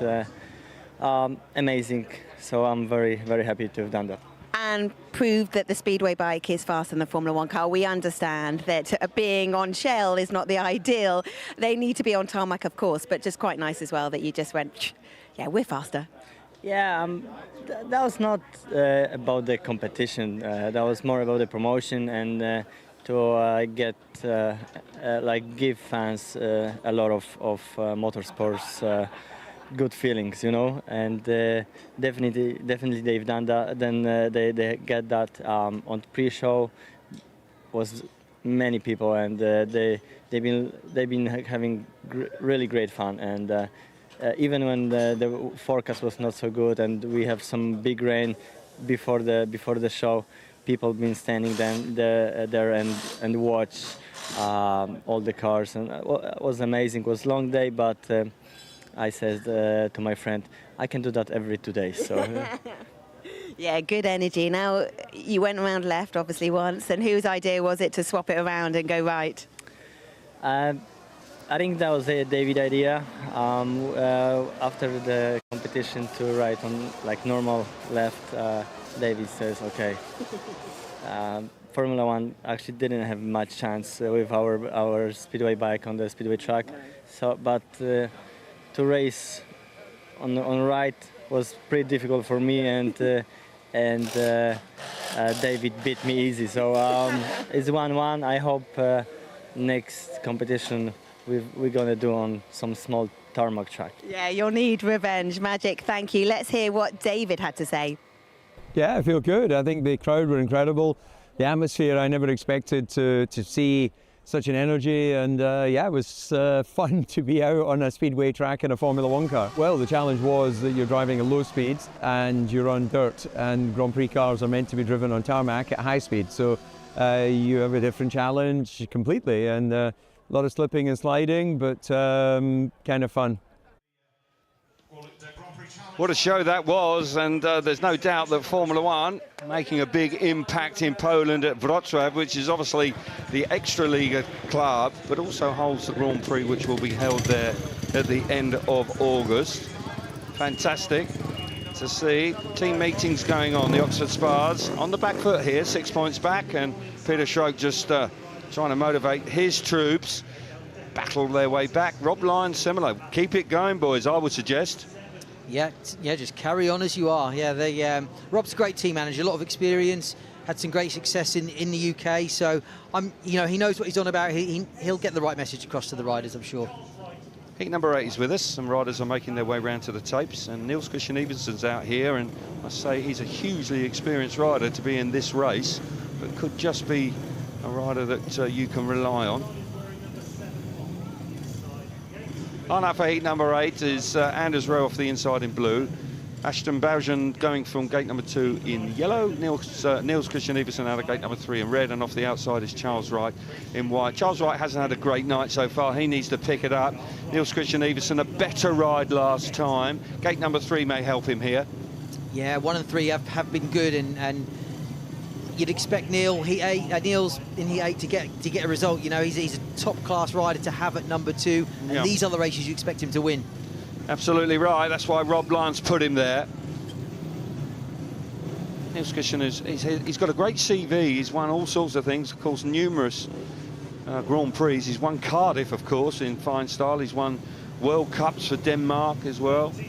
Has been around some time. Not quite at his best these days, but still, nonetheless, does the job. Still keen to go racing. Rider's taking their time here. So, Neil Iversen just coming forward in gate number 3 now, settling down. Racing about to get underway again. 6 points in it. The Stars are in front. Tapes are up. We're in the first turn, and Iversen's got there. Rowe's there on the inside as well. Here comes Charles Wright trying to get between them. Wright's done well there to get out into second place. Iversen had a look for his teammate, realised that it wasn't him, and is going to have to put his head down. Has another sneaky look over his shoulder. Iversen out in front. That's where he needs to be. Yeah, great start for Iversen from gate 3 there. Charles Wright, though, hot on his heels, he's not giving up. But Anders Rowe now putting Charles under a little bit of pressure in second place. Anders has looked good tonight. He's got good speed from the young British rider.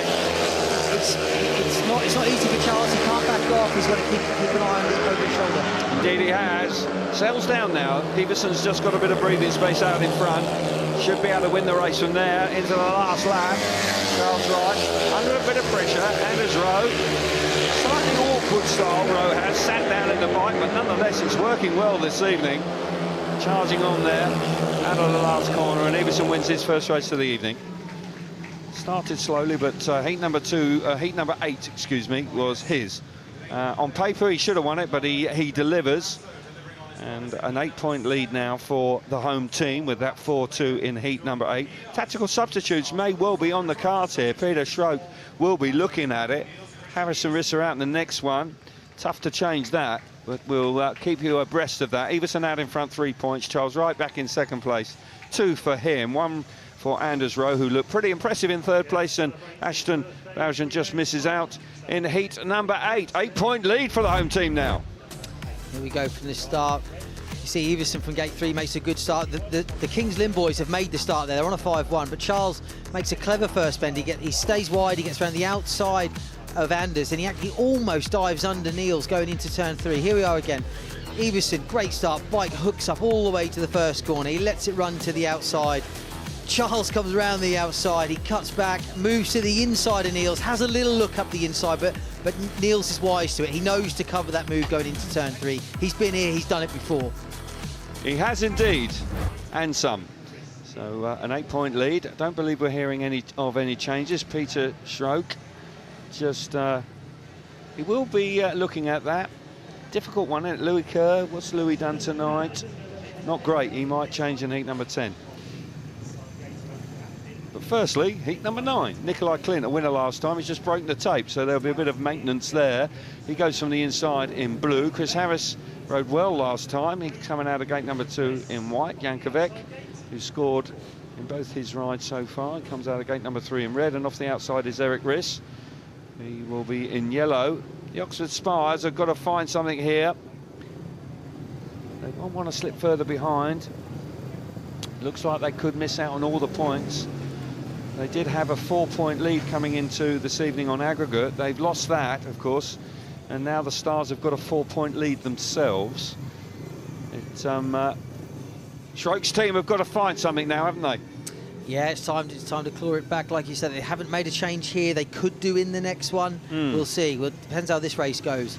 Bomber won his last race. He's out again. Can he do it again? I suggest he can, but they've got gates 2 and 4. Harris coming out of gate number 2. Plenty of digging around here. Jan Kvet still off his bike. He's been encouraged to get on it. You do need to be on your bike if you want to race it. That's quite handy. Right, riders now settling down. Heat number 9. 28 points to 20. Can the Oxford Spires battle their way back into this meeting? Here we go, the tapes are up, we're into the first turn, and Harris is there. Great stuff from him. Down the outside is Jan Kvet. Jan Kvet, brilliant first turn from him. He sets the quiet on the bike, just hooked up beautifully, didn't panic at all. And what a moment for him again. won its very first race here in British Speedway. It's out in front. We're getting filled in here in the commentary position. I need some tear-offs. Now there's a move there. A move coming up the inside there by Nikolai Klin, getting the better of Eric Riss, and then Kings Lynn Stars are on the march here. Uncharacteristic fast start there from Chris Harris, but Jan Kvet swooped around him on the first bend, and now Nikolai Klin battling at the back there with Louis Kerr. He's passed him, he's into third, and he's now gaining ground on Harris. Indeed he is. But for Jan Kvet, this is a dream debut. He's going to have 7 points out of 9 in his first 3 rides in Britain. He just slipped round the outside there. Sweet as you like, and he went further and further away. What a ride that was. What a signing. I'll tell you what, he's loving it. And the Kings Lynn Stars are on top form this evening, and they have a 10-point lead at the end of heat number 9, 32 points to 22. The Spires just can't quite get back in it. And it's looking like a bit of a masterstroke, that signing of Jan Kvet right now. Result for heat number 9 will be with us very shortly.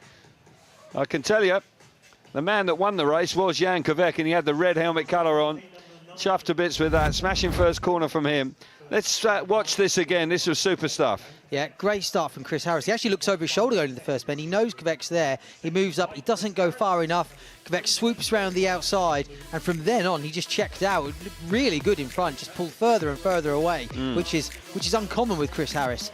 Here we see it again. Harris makes a start from gate 2. He has a look. He knows Kvet's there. To be fair to him, he's probably overly fair on the first bend. He leaves him plenty of room. Kvet sweeps round him, and then just from then on, he checks out. And then the battle at the back begins. There you see Nikolai Klin. He dives up the inside of Riss. He sort of pressures him into making a mistake, pushes him wide, and takes that third position. Good ride from Nikolai to fight back from last place there. Yeah, he did. And there's Jan Kvet loving it in front. Even time for a little wheelie over the finish line. British Speedway's easy. And I turned up and just started winning races immediately. There it is, confirmed to you. Heat number 9, Jan Kvet winning races again out in front. 3 points for him. Chris Harris back in second place, 2 points. Nikolai Klin, 1 point in third, and Eric Riss in fails to score. I jest. British Speedway is tough, and this man has turned up and has turned on the style. Brilliant debut for him. So heat number 10, will we see a change here? Louis Kerr is coming out. Doesn't appear to be. Let's say Janowski. And Chris Harris just trying to encourage his troops there. Are you surprised that he's stuck with the programme there? Would you have made a change at all, Ollie? Yeah, I think I possibly would have. You know, I think maybe Harris for Kerr. Harris seems to be going well. I don't know. It's tough, isn't it? But I think if you let a meeting get away from you like this, it's hard to claw it back. You need to sort of strike while the iron's hot, and make a change when you can. And this looked like a good spot for me, but there we go. What do I know? Well, I did win a World Cup once. You did indeed. So that's no mean feat. Don't do yourself down, mate. You're all right. So Ollie, here they go. They're 10 points down. Can they battle their way back in here with Louis Kerr and Maciej Janowski? Gates 2 and 4, they're going to have to produce, aren't they? They are, yeah. It's time. They need to fight back. You've got to say, though, Kings Lynn are off the favoured gate, so it's going to be tough. I could see something for Magic here. You know, gate 2 seems to be coming good. Bomber's just made it from 2. So, Magic, come on, your time. I think number 10, the lineup is Nils Christian Iversen off the inside in the blue helmet colour. Maciej Janowski, gate number 2 in yellow. Richard Lawson, couple of points for him so far this evening. Gate number 3 in red, and Louis Kerr off the outside in the white helmet colour. The Stars have been good tonight. That change to the riding order with Kvet coming in. Nice balanced team, and it's worked a treat, even with some of their riders not actually going as well as they would like, with Lawson just on a couple of points riding at number 1. But I say the Spires have not really been at it tonight. Louis Kerr needs a big ride here. A 5-1. And all of a sudden, they might just be able to get some momentum, but they must get a heat advantage. Yeah, they need something here, they really do. Rob Lyon keenly looking on. You're right, Rob Lyon has been around a while. Calm guy, isn't he? Yeah. Calm guy. I've never worked with Rob. Yeah, but, I have, yeah, calm influence in the pits, which is what you need. Yeah, maybe that's where I went wrong. I was just bouncing off the walls all the time. Maybe it's too many sweets. No, Rob Lyon, always a very composed man. Here we go, heat number 10. Oxford Spires on the back foot. They've got a big man here in Janowski, but he's going to need company from his teammate on the outside. Oh, bit of movement there. Did he miss out though? No, there, Everson's made it. Janowski's read it beautifully. He's going to switch back to the inside. The Polish man, former Grand Prix man, hits the front. Brilliant stuff from him, but unfortunately his teammate Louis Kerr is at the back, and he's going to find it very difficult to come through the traffic. Richard Lawson's in third, and Maciej Janowski looking good in front. Yeah, Magic's looking really fast in front. He's looked like he's had speed all night. He just hasn't had the chance to get some fresh air. Now he has. He's riding a lovely line, riding wide, and he's stretching his lead. He moved a little bit at the start. Potentially lucky to get away with that after the first one was pulled back, but there you go. Well, there you go indeed. Maciej Janowski looking very accomplished out in front. Louis Kerr is working hard to get the better of Richard Lawson, but the 3-all is not what the Spires were looking for.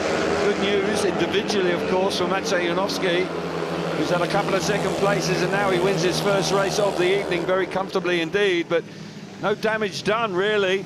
A 3-all, and that 10-point lead is retained, 35 points to 25.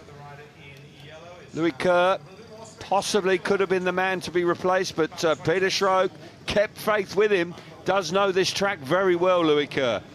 Maciej Janowski, though, out in front. Very fine ride from him. 3 points. Niels Christian Everson back in second place. 2 points for him. Richard Lawson in third, 1 point. And Louis Kerr misses out in heat number 10. It's going the way of the Stars this evening. See the Star Watch Magic in yellow. He has a little nibble just before the tapes move. He gets away with it. But Everson actually gets there first, possibly why the ref let the race go. He runs up wide on the first bend, cuts back, dives under Everson, and then from then on he just checks out. Here we go again. You see Everson, he does have a little nibble there just before the tapes move up. Everson makes it from one though, moves out wide, Magic cuts back, and then blocks Everson off coming off the first bend. And then from then on, he looked really comfortable in front, really stylish, as always with Magic, but plenty of speed in front. Such a class act, such a shame that he's just lost his way a wee bit, but he's rebuilding himself. Finished second in the opening round of the European Championship in Debrecen in Hungary recently. And as I say, he's had 1 or 2 decent scores in the Extraliga in Poland, and now here in Britain.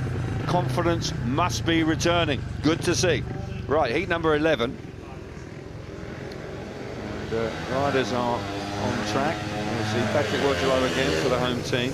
Now, Rowan Tungate, he's had a few dramas this evening. Let's hope that they are now sorted out. That's him there. After a fine win in his opening ride, it's been a bit of a traumatic evening after that. Yeah, you can see he's just checking the tension of his chain. He's done a practice start. When you change your back end like that, you can get a little bit of movement with the first time you drop the clutch. So he's obviously happy with it. He's done a start, mechanics checked it, off we go, off to the start line. So he'll be looking for something very similar to Heat 1. He will, and he's got the inside gate, so half a chance here. Heat number 11, we'll see Rowan Tungate go from the inside in the white helmet colour. Benjamin Basso, gate number 2 in red. Charles Wright out of gate number 3 in yellow. Patrick Wojtyła off the outside in blue. Kings Lynn Stars are in charge. Race is running out for the Oxford Spires. They're in 4th place in the playoff position. They came here full of hope with a 4-point lead. Looking like at the moment they could go away empty-handed, Ollie, and that will be disappointing for that man in particular. Yeah, it will be. With it being Jankovic's first meeting, I think Peter Schroek will have been hoping to maybe pounce on that and make the most of it. But Jan's been brilliant. Yep. It's been the absolute reverse of that. Kvet has hit the ground running. Fantastic. Not always the case, particularly coming to Kings Lynn. That's not to tread Kings Lynn. Smashing track, super shape. But it's not what he would ordinarily encounter racing in the Czech Republic, in particular in Poland. So there's no doubt Kvet has done a great job so far this evening. Here we go. In number 11. Green lights on. Clutches are out, bikes are on the way to the first turn, and Tungate's there. Great stuff from him. Round the outside is Wojtyła, working hard, but Tungate, he's flying out of back straight. say, Basso's in the second place with Wojciech around the outside. As I say, this is all the stars really need to do. It's all about the man there coming up the inside. Charles Wright, brilliant move from Charles Wright, and do they need it? The battle is on. Yeah, great start there from Rowan Tungate, and now Charles Wright squeezing up the inside of the Kings Lynn pair. Wojciech now round the outside. Can he get back round Charles Wright? He's done it, I think. He's closed him off. Charles now moves to the outside. Great ride there from Wojciech to fight back. It's been maybe it's such a short race. Once you get overtaken, it's so difficult to come back and re-pass someone, and he's done it. It's tied out the back. Got to say, it's a smashing ride for Rowan Tungate, who's had a difficult night. Charles Wright has thrown the kitchen sink at Wojciech. No room down the back straight. He's rubbing the fence all the way down there.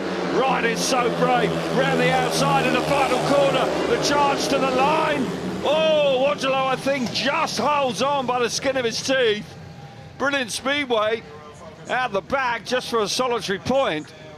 Smashing ride from Rowan Tungate, who finally sorts his bike woes out. What could have been a little bit for Rowan Tungate. Let's have a look at it again. I think Wojciech just about hangs on here. Yeah, I think he does. Yeah, I think he's just about half a wheel in front there. So not exactly, they need to refocus that. It's a bit blurred, isn't it? But nonetheless, it does appear that the rider on the inside there just about hangs on. Referee will confirm it for us very shortly, but a smashing race just for 1 point. Good to see Tungate out there, and Benjamin Basso.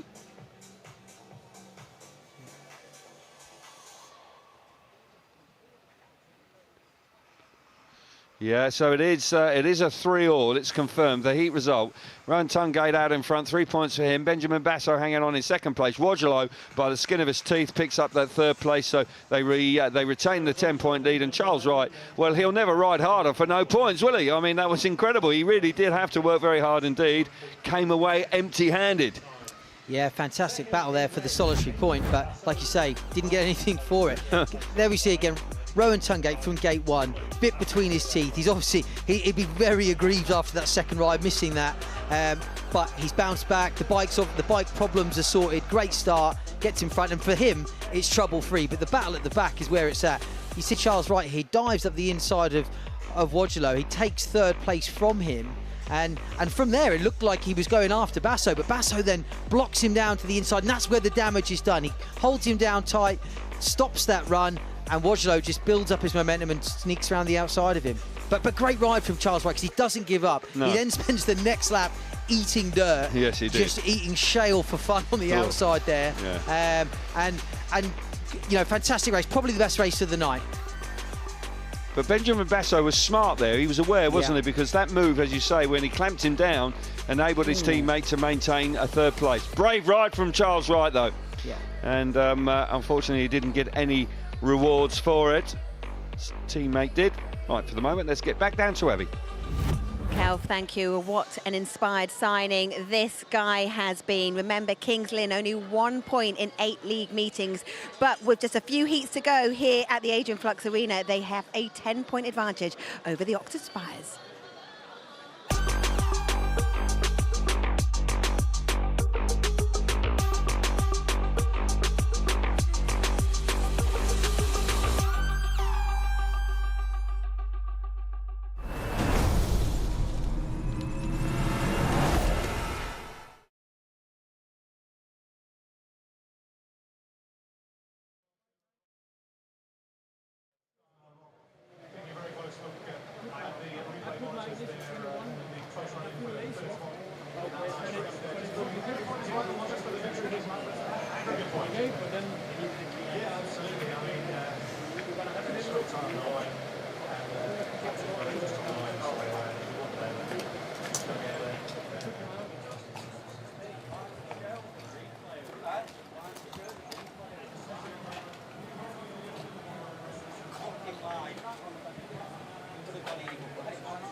Whoa.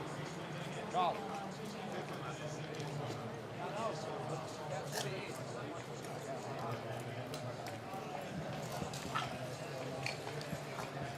And there's a bonus point up for grabs as well, so we've just got to keep pushing.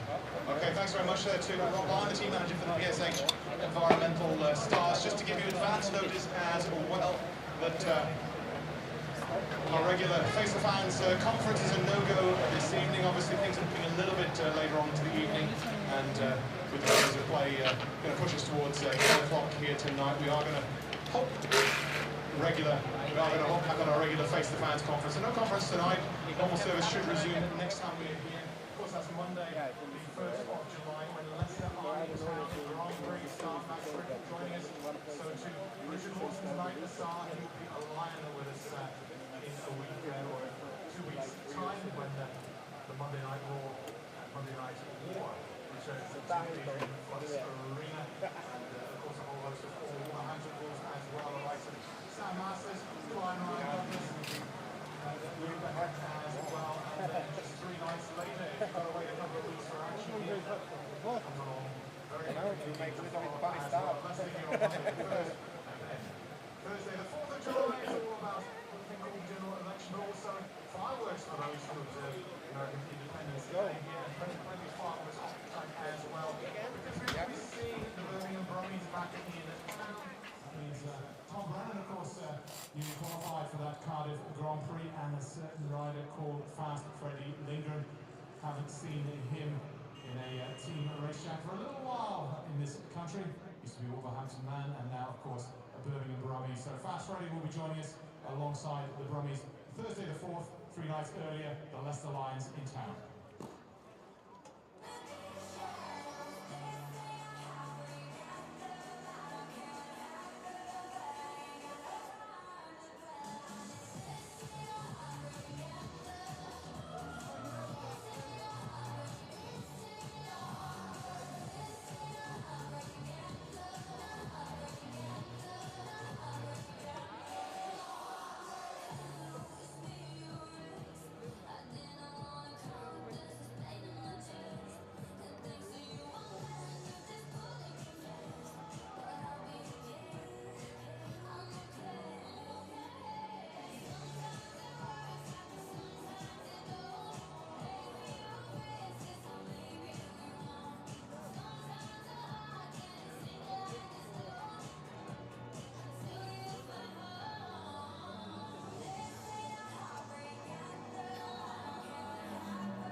With 4 heats remaining, Kings Lynn have a 10-point advantage, exactly what they needed to revive their campaign with the signing of Grand Prix star Jan Kvet. Let's join Scott Nichols now.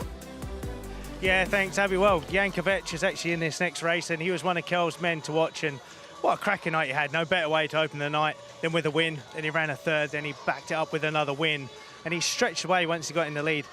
Kel's other man to watch was Magic Givnovsky, who I'm going to go and follow Pete in a sec. But Jan Kvet right now, though, I mean, there's a lot of pressure on the young man to come over. Only 22 years of age, he's never raced in the UK before, so for him to come over to the UK and do what he's done here, Kings Lynn can be and is an intimidating racetrack, so he's done a fantastic job, and he'll be very pleased. Like I say, he will be lining up in the next race, Heat 12. But Kel's other man to watch was obviously Magic Givnovsky, who had a tough night to start with. He was kind of eating dirt a little bit, but then once he got his wheels in line and actually got out in front and made a start, he actually did a fantastic job and pulled away.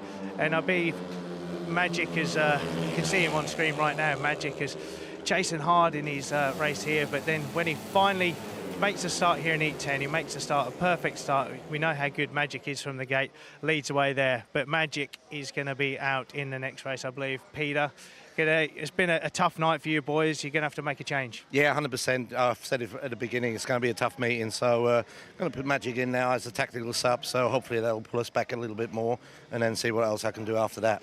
Yeah, definitely Magic had a bit of not a slow start night, but once he won that race, got clear out in front, pulled away, so obviously good reason for you to back him up in this one. 100%, you know, he's a world-class rider, as we all know, and he's really finding his feet now, so I think I'll be suicidal if I don't use him. Well, we don't want to see you suicidal people. I'll let you go and cheer him on. Cheers. So then back to you, Kelv and Ollie. Thank you, Scott, bringing us up to date exactly what's going on. Janowski is beginning to find his feet in British Speedway. They've been patient, fair play, and he struggled for the first few months, but all of a sudden June, with the sun coming out, he's enjoying himself. Fine ride last time. They're going to need maximum score now. 4 races left, 10 points back. Not going to be easy, but Eric Riss and Janowski here coming off gates 1 and 3. Half a chance. Rob Lyon. Well, he's got Jan Kvet in the race. That's why he's smiling. I mean, the man can hardly be beaten. I mean, that's fair play. I think he's just text Thomas Topinka to tell him how easy it is over here. Brilliant. Heat number 12. Eric Riss will go from the inside with the yellow helmet colour on. Jan Kvet out of gate number 2 in red. Gate number 3 in white is Maciej Janowski. He is the tactical substitute. He is replacing Louis Kerr this time, and Anders Rowe, who has been on the pace tonight. He goes from the outside in blue. Kind of the last throw of the dice here for the Oxford Spires, with 10 points behind, 4 races left. They're going to really have to be on a roll.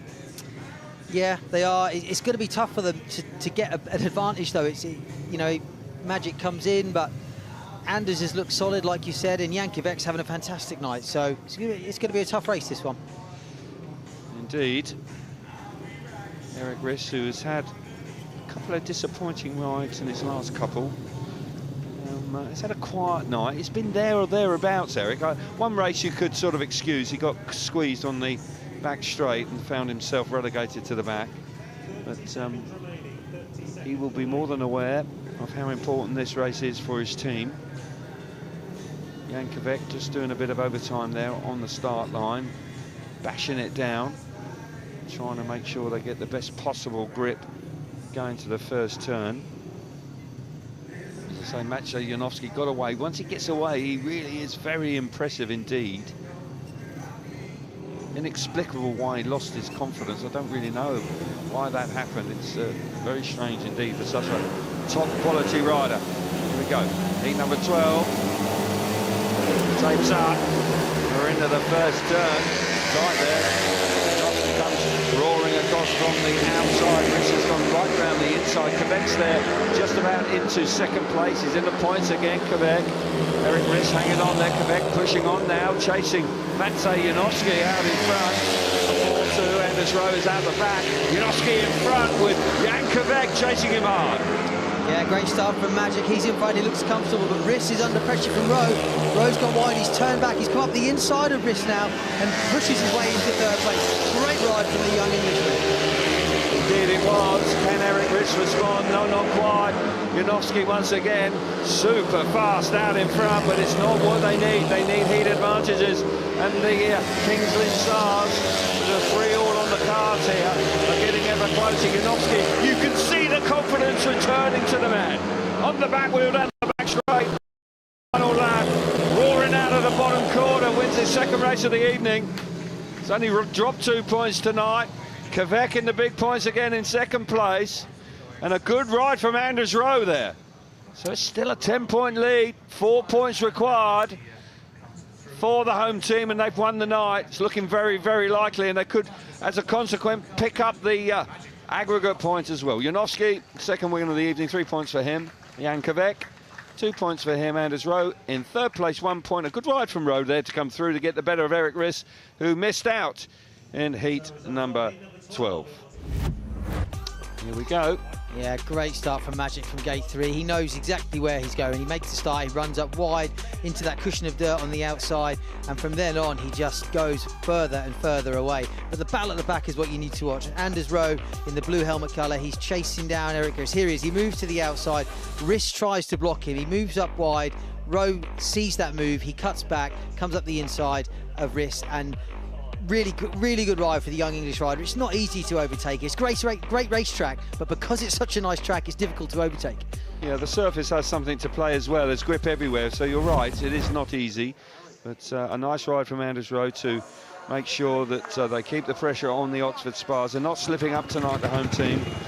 You know, that was a big move. Janowski clearly on top form this evening, but they needed to have a bit, he needed to have back up there. Heat number 13, always a eye-catching lineup. With Rowan Tungate and Chris Harris here, this is kind of last chance saloon. There's 12 points available with 3 5-1s. That's what they're going to need. 3 5-1s if they want to turn it around. It's possible, but it is a tall order. A 5-1 here to the home team, they'll do it. That's where we're at right now. The aggregate point, well, it's looking good for the home team as well. Yeah, the start's really important here for the Oxford boys. If Rowan can make a start from gate 2 and clamp Lawson down, maybe there'll be room for Harris around the outside. Richard Lawson on the inside in red, Rowan Tungate out of gate number 2 in white, Benjamin Basso gate number 3 in blue, and Chris Harris, the captain of the Spires, off the outside in the yellow helmet colour. This really is last chance saloon now. Rowan Tungate's been quick though. He's had some mechanical issues, but the 2 races he's been in, he's won both of them. Yeah, he does. He looks really, really good. So yeah, there's a good chance of him taking a win here, but it's advantages they want. It's not just the race win. We need Bomber to get something. Indeed. So Bomber Harris off the outside gate. There he is. He looks like a bomber, doesn't he? He's got plenty of body armour on there. Brilliant stuff. Got to love Chris Harris, always in there, battling hard. Taking their time. It's a bugbear of yours, I know, Kelv. Go on, say it. I do. Richard Lawson, he's having a quite little chat there. But, I understand it, you know, I do the same. It's just watching on, it sometimes looks like it slows everything down somewhat, but there we are. All right, riders coming forward now. Chris Harris, can he do something spectacular here? But I've got a feeling Rowan Tungate has the speed here to win this race. He has been really quite impressive. A bit more of a delay here on the inside. Richard Lawson trying to be a bit greedy there. I think he was right up against gate number 2. I think he's got away with it. Fair play. Here we go then, heat number 13. Good line-up this one. Lawson's away. He's into the first turn. Looking good for the home team here. Down that first turn, Benjamin Basso running wide, but he recovers there just about to come back into second place around the outside. Here comes Harris. Harris working hard, but the door is slammed shut. Rowan Tungate is at the back. Richard Lawson just finding a fresh patch on the start line. It's worked a treat for him. Yeah, he borrowed a little bit of gate 2 there and it worked a treat. Harris now working the outside of Basso. He cuts back. He's going to dive under him into turn 1. He does. Harris up the inside. 14 now to Kings Lynn as it stands. But Basso back. He's come back underneath Harris. Harris now looking for the same move again. Can he do it again? Brilliant speedway there between Chris Harris and Benjamin Basso. Basso just about hanging on. Slams the door shut, riding a touch more defensively there. That kills the momentum of Harris, and Harris has disappointingly gone to the back. But it's a win for the Kings Lynn Stars. They're chuffed a bit. It's 5-1. And heat number 13, the points are theirs. What a night it's been. This revamped team with the signing of Kvet. One rider coming in. A new balance, a new look to the team. And they have been in top form this evening, and they've made no mistake at all, and they've won the meeting with 2 heats remaining. Looking like they're going to pick up 3 league points tonight. Fair play to them. Richard Lawson wins his first race of the evening, coming out of gate 2, possibly when he should have been on gate 1. Benjamin Basso coming out of, picks up second place, and there, 2 points for him. And Chris Harris, I don't know whether he got back into third place. Possibly he did. I thought he'd slipped to the back there, but Rowan Tungate, it says there, he failed to score. It may have been the other way around, but in truth, it doesn't make a great deal of difference, because the result of the 5-1 to the home team means that they have won on the night. 46 points to 32. A convincing victory in the end now. Yeah, they've looked good. They look solid. They've not really any weak links in the Kings Lynn side tonight, so they'll be really pleased. Here we see great start from Lawson from gate 1, exploded out of there. I do think he was very close to gate 2. He's pushing his luck, but he looks for his teammate. He does the right thing, checks to see if Basso's there. Basso then tucks in into second, and now you can see Chris Harris winding up round the outside. he actually passes Basso at one point, who then gets him back. There you see Chris Harris. There's Chris Harris out wide, using that outside line. Basso moves over to block him. Harris then dives up the inside of him. Basso sees it coming and returns the favour. There he goes, cuts back, and then he shuts the door and Harris down the back straight. Great scrap for that second place. Classic Chris Harris. You can never count him out. No, good speedway there. I do believe that we're going to get another result graphic up for you, because we may have just got third and fourth round the wrong way on the original one, but here we see it coming out of the last corner. Chris Harris is actually at the back there, so they gave him a point originally, but he did miss out with Rowan Tungate coming through into third. Here it is again, just to clarify that. 3 points for Lawson, 2 for Basso, 1 point for Rowan Tungate, and Chris Harris just missed out in there. Right, let's get some more reaction now. Scotty's in the pits for us. Yeah, thanks, Selv. Just a quick reaction with Niels. Niels, the pressure's on you boys, and you've already sewn up the win. Yeah, no, it's good. Everybody has sort of managed to do pretty well today. So no, I think the team looks solid, and yeah, we are enjoying racing out there. The track's really good today, and yeah, all good. So it was a little bit of a frustrating start, but it's come good in the end. Yeah, it would be nice to have one of the, just have a meeting where everything sort of gets together, and but I think I have everything is going better. I have good moments in every meeting now, and yeah, just need to get everything proper together, then everything is good. Well, you got the win and a bonus point. Thanks, Chat Niels. Kelvin, Ollie, back to you guys. Thanks very much, Scott. Good to hear from Niels. And I think the way he summed that up was pretty much spot on, in truth. We do have a change here in heat number 14. It's, Ashton Belgian coming out with Eric Riss coming in. Hasn't been a great night for Eric Riss, but just flipping his reserves riders round.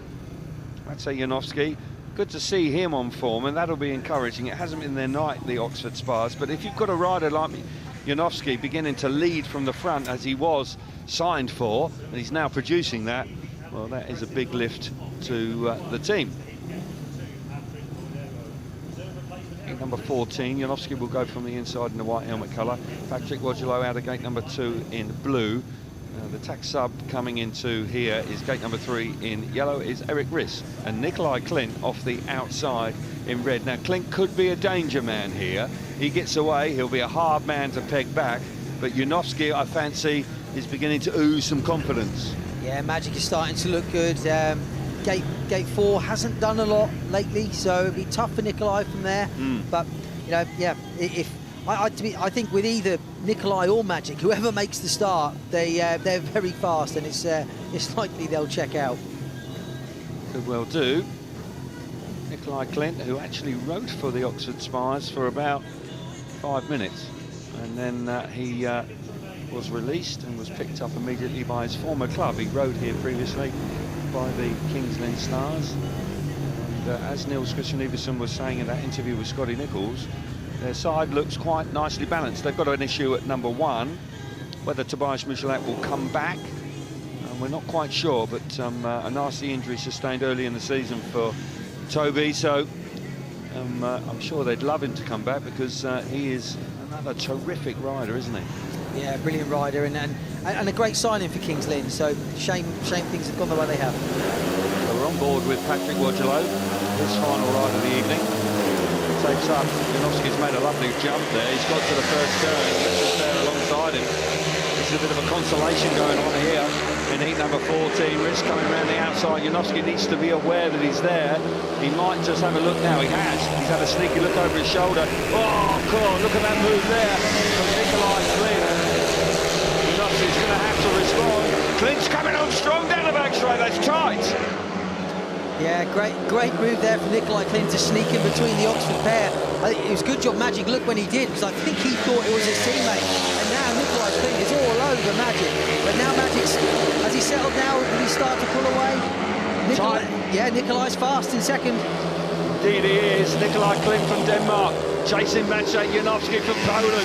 Out in front, international speedway rider riders here in the Premiership in Great Britain at Kings Lynn, the Adrian Flux Arena. Down the back straight for the last time. Janowski's going to win his third race in a row here this evening. Best race in Britain this year. Best result for him individually. Encouraging signs there. Riss hangs on in third place. Consolation for Oxford there. You know, they've lost the points tonight, Ollie, but just to see that man in winning style, riding with confidence, Peter Schrock and the management of the Oxford Spires will be delighted. Well, that's what they signed him for, isn't it? Results like that. So, yeah, they'll be really pleased. Janowski out in front, 3 points for him. Nikolai Klint riding out of his skin in second place, 2 points. Eric Riss back in third, 1 point for him, and Wojlo misses out in heat number 14. Smashing race. Nikolai Klint really burst on the scene here and thought for a moment he was going to hit the front. Yeah, great start from Magic from gate one. Bike's working all the way to the first corner. He does have a look on the first lap and sees Eric Riss. There's Peter Schrock looking on. He's not happy about something. He's not happy about something. There we go. So, yeah, there's Magic. He has a look over his shoulder. Riss comes into second. Well, he should be pleased now because his boys are in front. Well, he should be, yeah. Might be from earlier. So there's Magic. He checks, and I think he still thinks Riss is there. So he comes in tight, and he doesn't realise he's under so much pressure from Nikolai. Here we see again Magic. Great start from gate one. Goes tight round the first bend. Keeps an eye on his teammate. Great view here from Patrick's machine. And there you see Nikolai goes up the inside, and now he squeezes in between the Oxford duo there. Cuts off Riss, gets into second place, and then sets his sights on Magic. And then it was a great race between those two.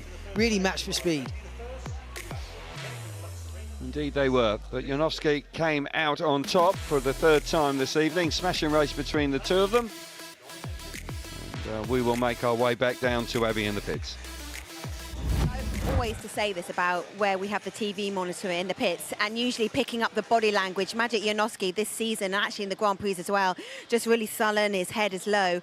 This time he is sprinting when he comes off the track to the monitor to watch the replay. That is a rider back full of confidence. Kings Lynn, though, have won on the night, but we have Big Heat 15 coming up next.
With one heat remaining, Kings Lynn Stars have a 12-point advantage, 48-36 after 14 heats.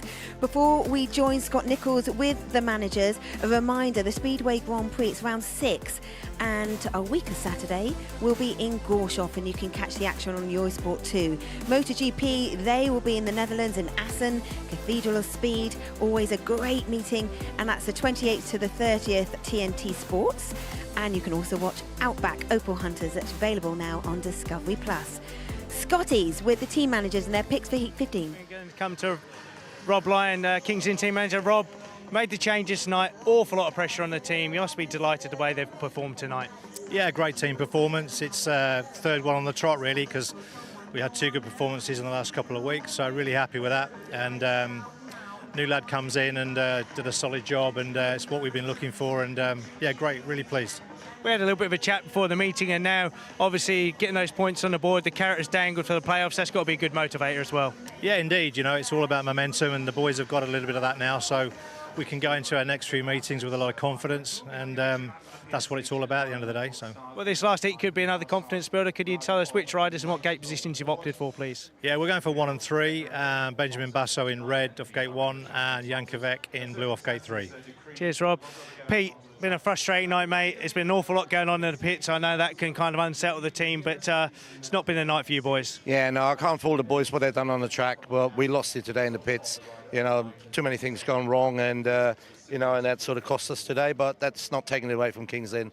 They had a great night's racing. So you know, we just got to sort of get ourselves going in this last heat and see what happens. Well, you can put this one to bed and move on, but can you give us your runners and riders for Heat 15, please? We got Maciej Janowski in white of 2, and Chris Harris of gate 4 in yellow.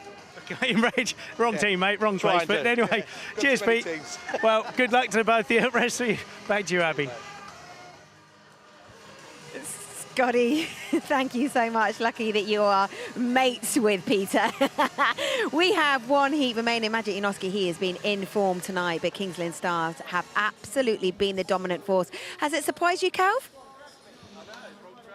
Not entirely, Abby. I sensed when we were doing our introduction that we all pretty much agreed that they have a solid-looking team and they just needed to hit the ground running. The catalyst clearly has been Kvet. Kvet coming in and riding so well, and other riders have sort of fed off that, and fair play. I think 1 or 2 riders from the Oxford Spires will have to sort of dust themselves down and come again. They haven't been quite at their best here. Louis Kerr would have wanted more with the knowledge of the track here. Charles Wright hasn't had the evening he would have liked, but nonetheless, Rob Lyon is right. If they can get some momentum, their season is not over yet. Riders now back out on track for the last time. Your thoughts on the evening so far? It's been one race to go, of course. The meeting is done and dusted as regards points, but it's encouraging signs for the Stars, isn't it? Yeah, it is, and hopefully they can push on from here. I mean, like you said, Kvet's been an inspired signing. It's often not easy to adjust to British League when you've only done European racing, so I think he's done a fantastic job, and that's a positive for Kings Lynn Speedway Club and their fans. Good news indeed, although both their riders wanted to go out of gate 3 there. Basso and Kvet in gate number 3, so a little bit of confusion. Benjamin Basso is going to go from the inside gate. Line up for the final time this evening. Heat number 15. Benjamin Basso off the inside with the red helmet colour on. Maciej Janowski, gate number 2 in white. Jan Kvet, gate number 3 in blue. And Chris Harris from the outside in the yellow helmet colour. Harris has been battling hard. Probably hasn't got the points he really deserves. Just 5 to his name. A couple of last places, which is not what he would have been looking for. Try and finish off here. A bit of consolation here. Can Janowski? If Janowski were to win again, what a night that would be. He's got 9 out of 9 in his last 3. 2 second places to start the night. So he's on 13 out of 15. I've got to believe that's his best score back in Britain this season. Yeah, it must be. Yeah, it's been a tough sort of re-entry to British Speedway for him, so he'll be really pleased with tonight's effort. Let's hope he can finish with a win. We're hoping. Niels Christian Everson there. He's been around some time. Very comfortable in this part of the world, ridden for Kings Lynn on several occasions. So riders now looking pretty settled. Start marshal just making sure they're all in the right place. What a night this man has had, Jan Kvet. He will be pinching himself when he leaves the stadium tonight. He can't quite believe it. All a little surreal. Fantastic debut. Here we go. Final time tonight. Kvet, our referee, with the finger on the button. Brilliant start on the inside from Basso. Basso there. Janowski's gone very, very wide. Will it work?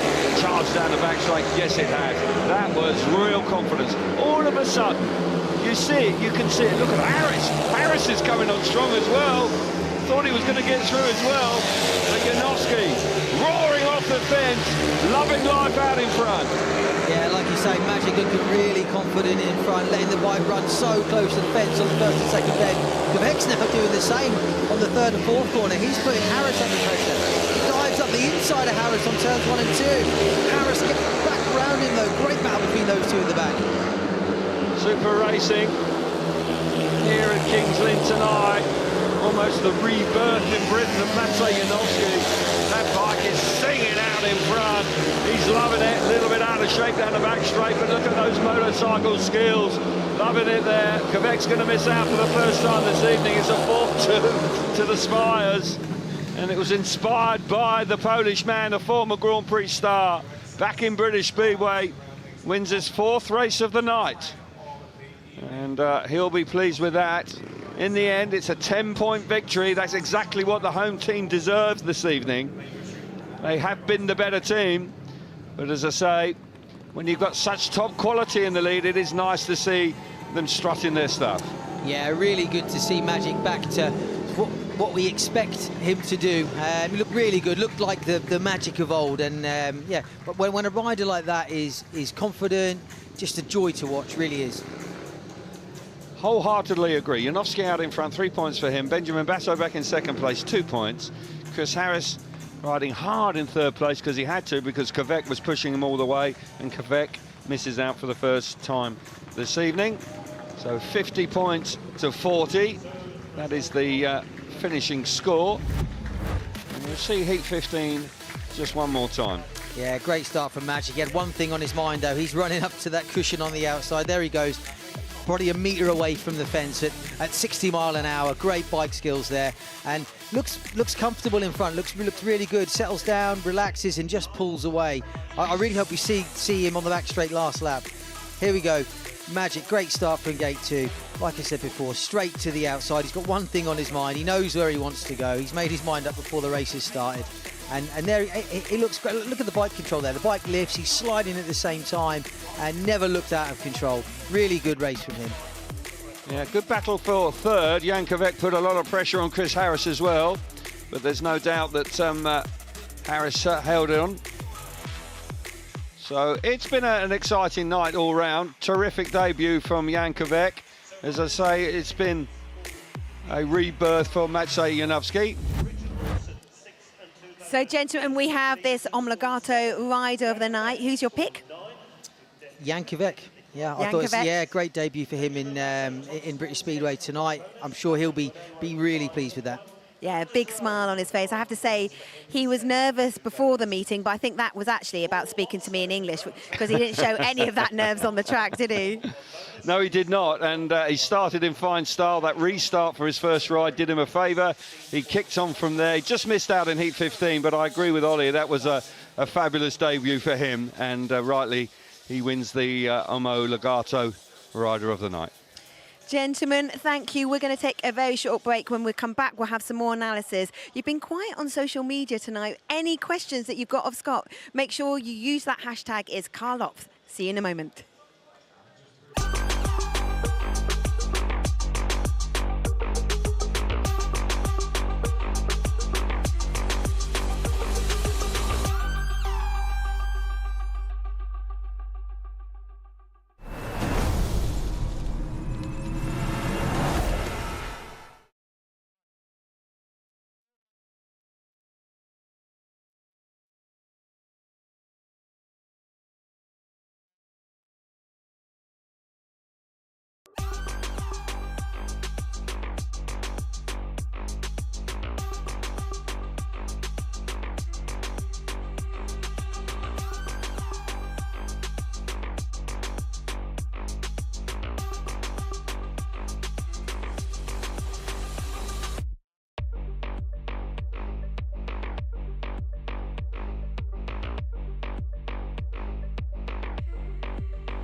What a night for the Kings Lynn Stars. The final result, 50-40. They were looking to revive their season. They've certainly done that tonight. Women's Cycling Tour of Switzerland is on tomorrow, stage 4. You can see it on Eurosport 1 at 2. The Mountain Bike World Series in Crans, Montana, that's on Saturday at 12, also on Eurosport 1. And then we've got the Tour de France, the 111th edition, 29th of June to the 21st of July, and you can catch every stage live on Eurosport 1. Let's hear from one of the man of the night, but before that, let's have a look at how this table now features after that win from the Kings Lynn Stars. They had 1 point coming into tonight. They've obviously got the extra point because they got the aggregate. So yes, they're off the mark. Ipswich Witches, though, at the top of the table, followed by Sheffield Tigers, Bellevue Aces. Oxford Spires is going to be close between them and Leicester, looking for that playoff position. And then Birmingham Brummies, like I said, Kings Lynn Stars, but a much better score from them. So the one man of the night, we're going to speak to both of them tonight, but the first one is Jan Kvet, and he's with Scott.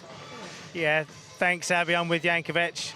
Kel's man to watch, and also now Rider of the Night. Phil Morris is going to present you with your Rider of the Night watch from Omologato. Jan, your first night racing in British Speedway. You must be really happy with how you performed.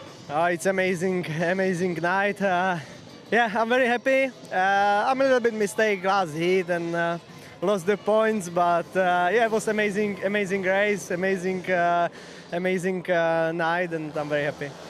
How nervous were you before that first race? Not too much. I like this track, but I was a little bit nervous because I don't know much the setup on this track, on English track, but I think I was good setup, and yeah. Was good, and I'm happy to be in England. Well, we're happy to see you here. Kings Lynn fans and management, I'm sure, will be happy with you. Thanks a lot for chatting to us. Good luck with the rest of the season. Abby, back to you. Scott, thank you. I'm with Magic Ionoski, and I just said to Magic a moment ago before we've come on camera was, congratulations. Magic's response was, finally. So what worked tonight, Magic? How did it all come together? You know, grip start is different. I prefer grip start, definitely. But I spent here 1 year. I was enjoying today. Everything was working from the beginning.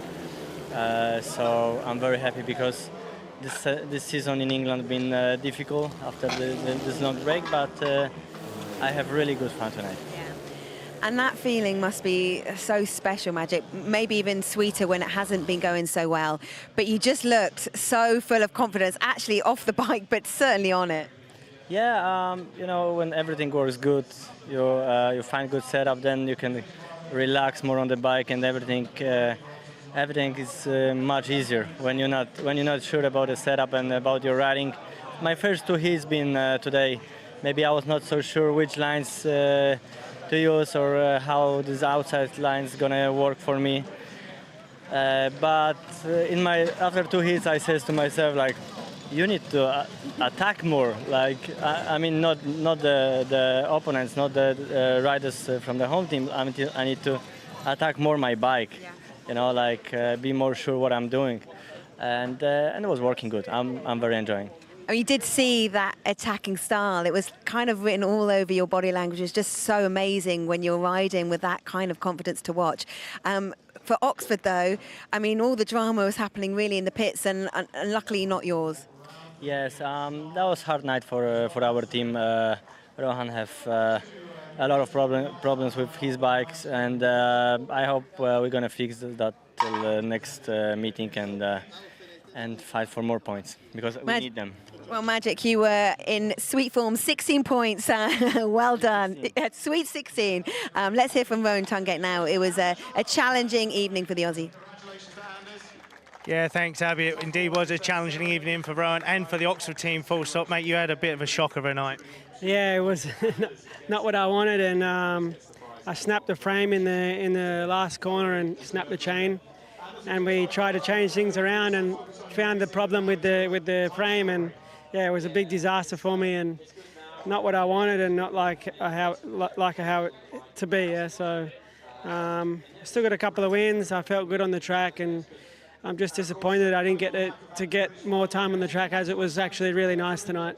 Yeah, the track looked really good. Like you say, the races you complete, you look fantastic, but obviously just a frustrating night for the team. Obviously, I know Pete Schrock, the team manager, will be pretty furious with the situation. You can bounce back, but I know you guys would have come here looking for the win, so it's a tough night. Yeah, definitely. It's we need to be a bit more professional. Definitely, my bikes need to be a lot better, and we're going to go back to workshop and sort everything out, and hopefully other boys can do the same. So, yeah, we're going to come back and be stronger next time. Well, you're certainly in the mix, mate. Thanks for chatting to us. Abby, back to you. We're now joined by Benjamin Basso. Ben, a good performance tonight. Some really good battles with Chris Harris.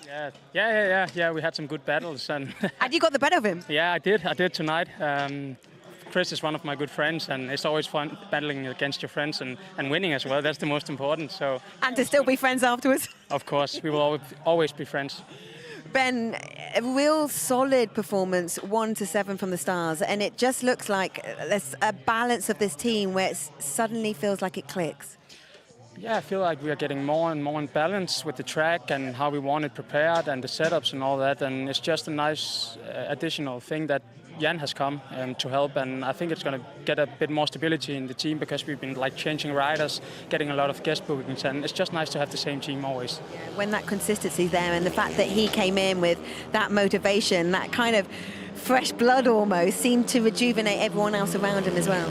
Yeah, and he did well tonight, and I actually let him pick the gate in Heat 15 because it's his debut, and he did so well good already. So yeah, it's just nice to have him. And the spirit amongst you all, actually, there's a few Danes in the camp. Yeah, there is. Yeah, it's actually the English-Danish team, this one. No, it's nice, and we actually don't speak Danish when we are in the pits, you know, so everyone can be in on it. But yeah, it's good fun. Oh, that's super sweet. Look, it's a great performance from you and the rest of the team tonight. A really important win, and hopefully this now just sets you guys on a different pace for the rest of the season. Hopefully we can keep it going, and I actually believe that we can. You know, we beat Sheffield last week and Oxford today, and yeah, we're on a roll, and we just need to keep it going. Ben, keep it going. Thank you for chatting to us. Have a safe journey home. I'm going to bring in Scott Nichols now, but thank you, Ben. And just to remind you of the other sport, just giving him a little pat on the back, Scott. It's been a great performance from all of them tonight, but we have got British Speedway. We'll be back in action again on Monday, next Monday, and that's Bellevue versus Leicester.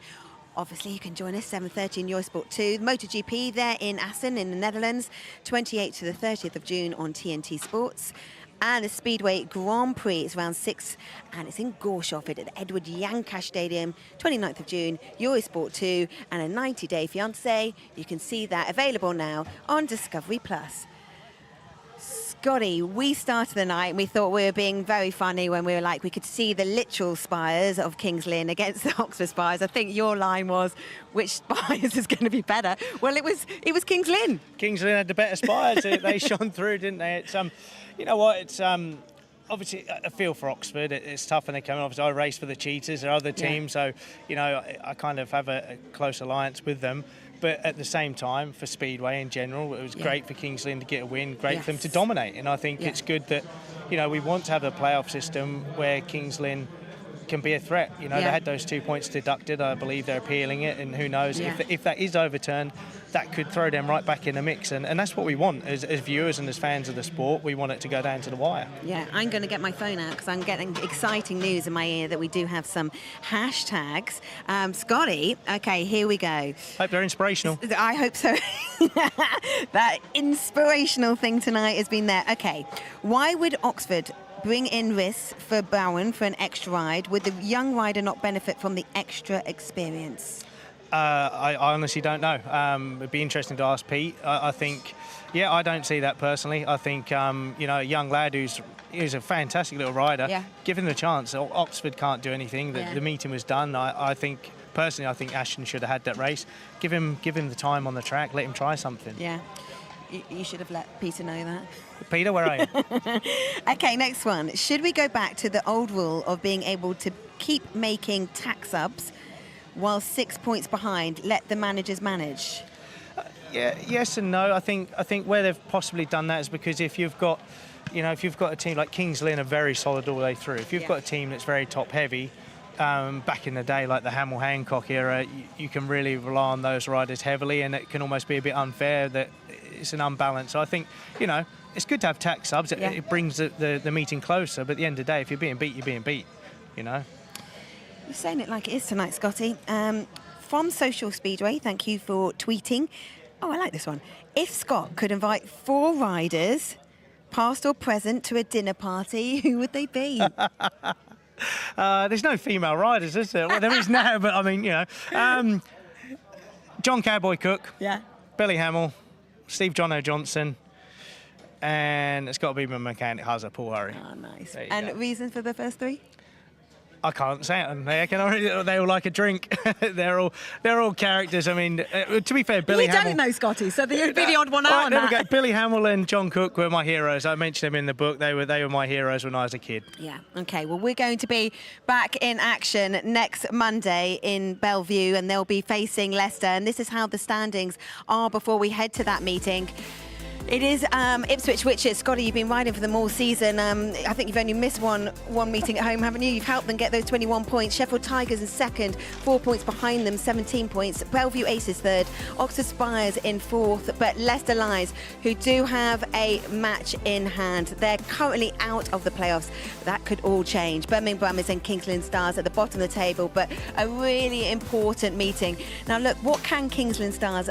Are they out of the playoffs? I don't think they are now. I think with a team like this, I think they can really push up into that playoffs and obviously challenge the Witches are sitting at the top. But instead, really quickly, while they're there, obviously they're missing Jason Doyle, who's out for the season. So, you know, heartfelt wishes to Jason. I know it's tough, and he's going to be a very, very hard man to replace. And also Rory Schlein, who's sadly out injured too. Yeah, there's such big injuries in this sport. But tonight, it was such an emphatic, it was a dominant display by Kings Lynn Stars. They absolutely needed it for all the people that were in the terrace. They needed that hope. Rob Lyon made some changes. Jan Kvet, he was an inspired signing, and they were certainly shining bright tonight. Next week, we'll be in Bellevue. Make sure you join us then. Thank you from all of us.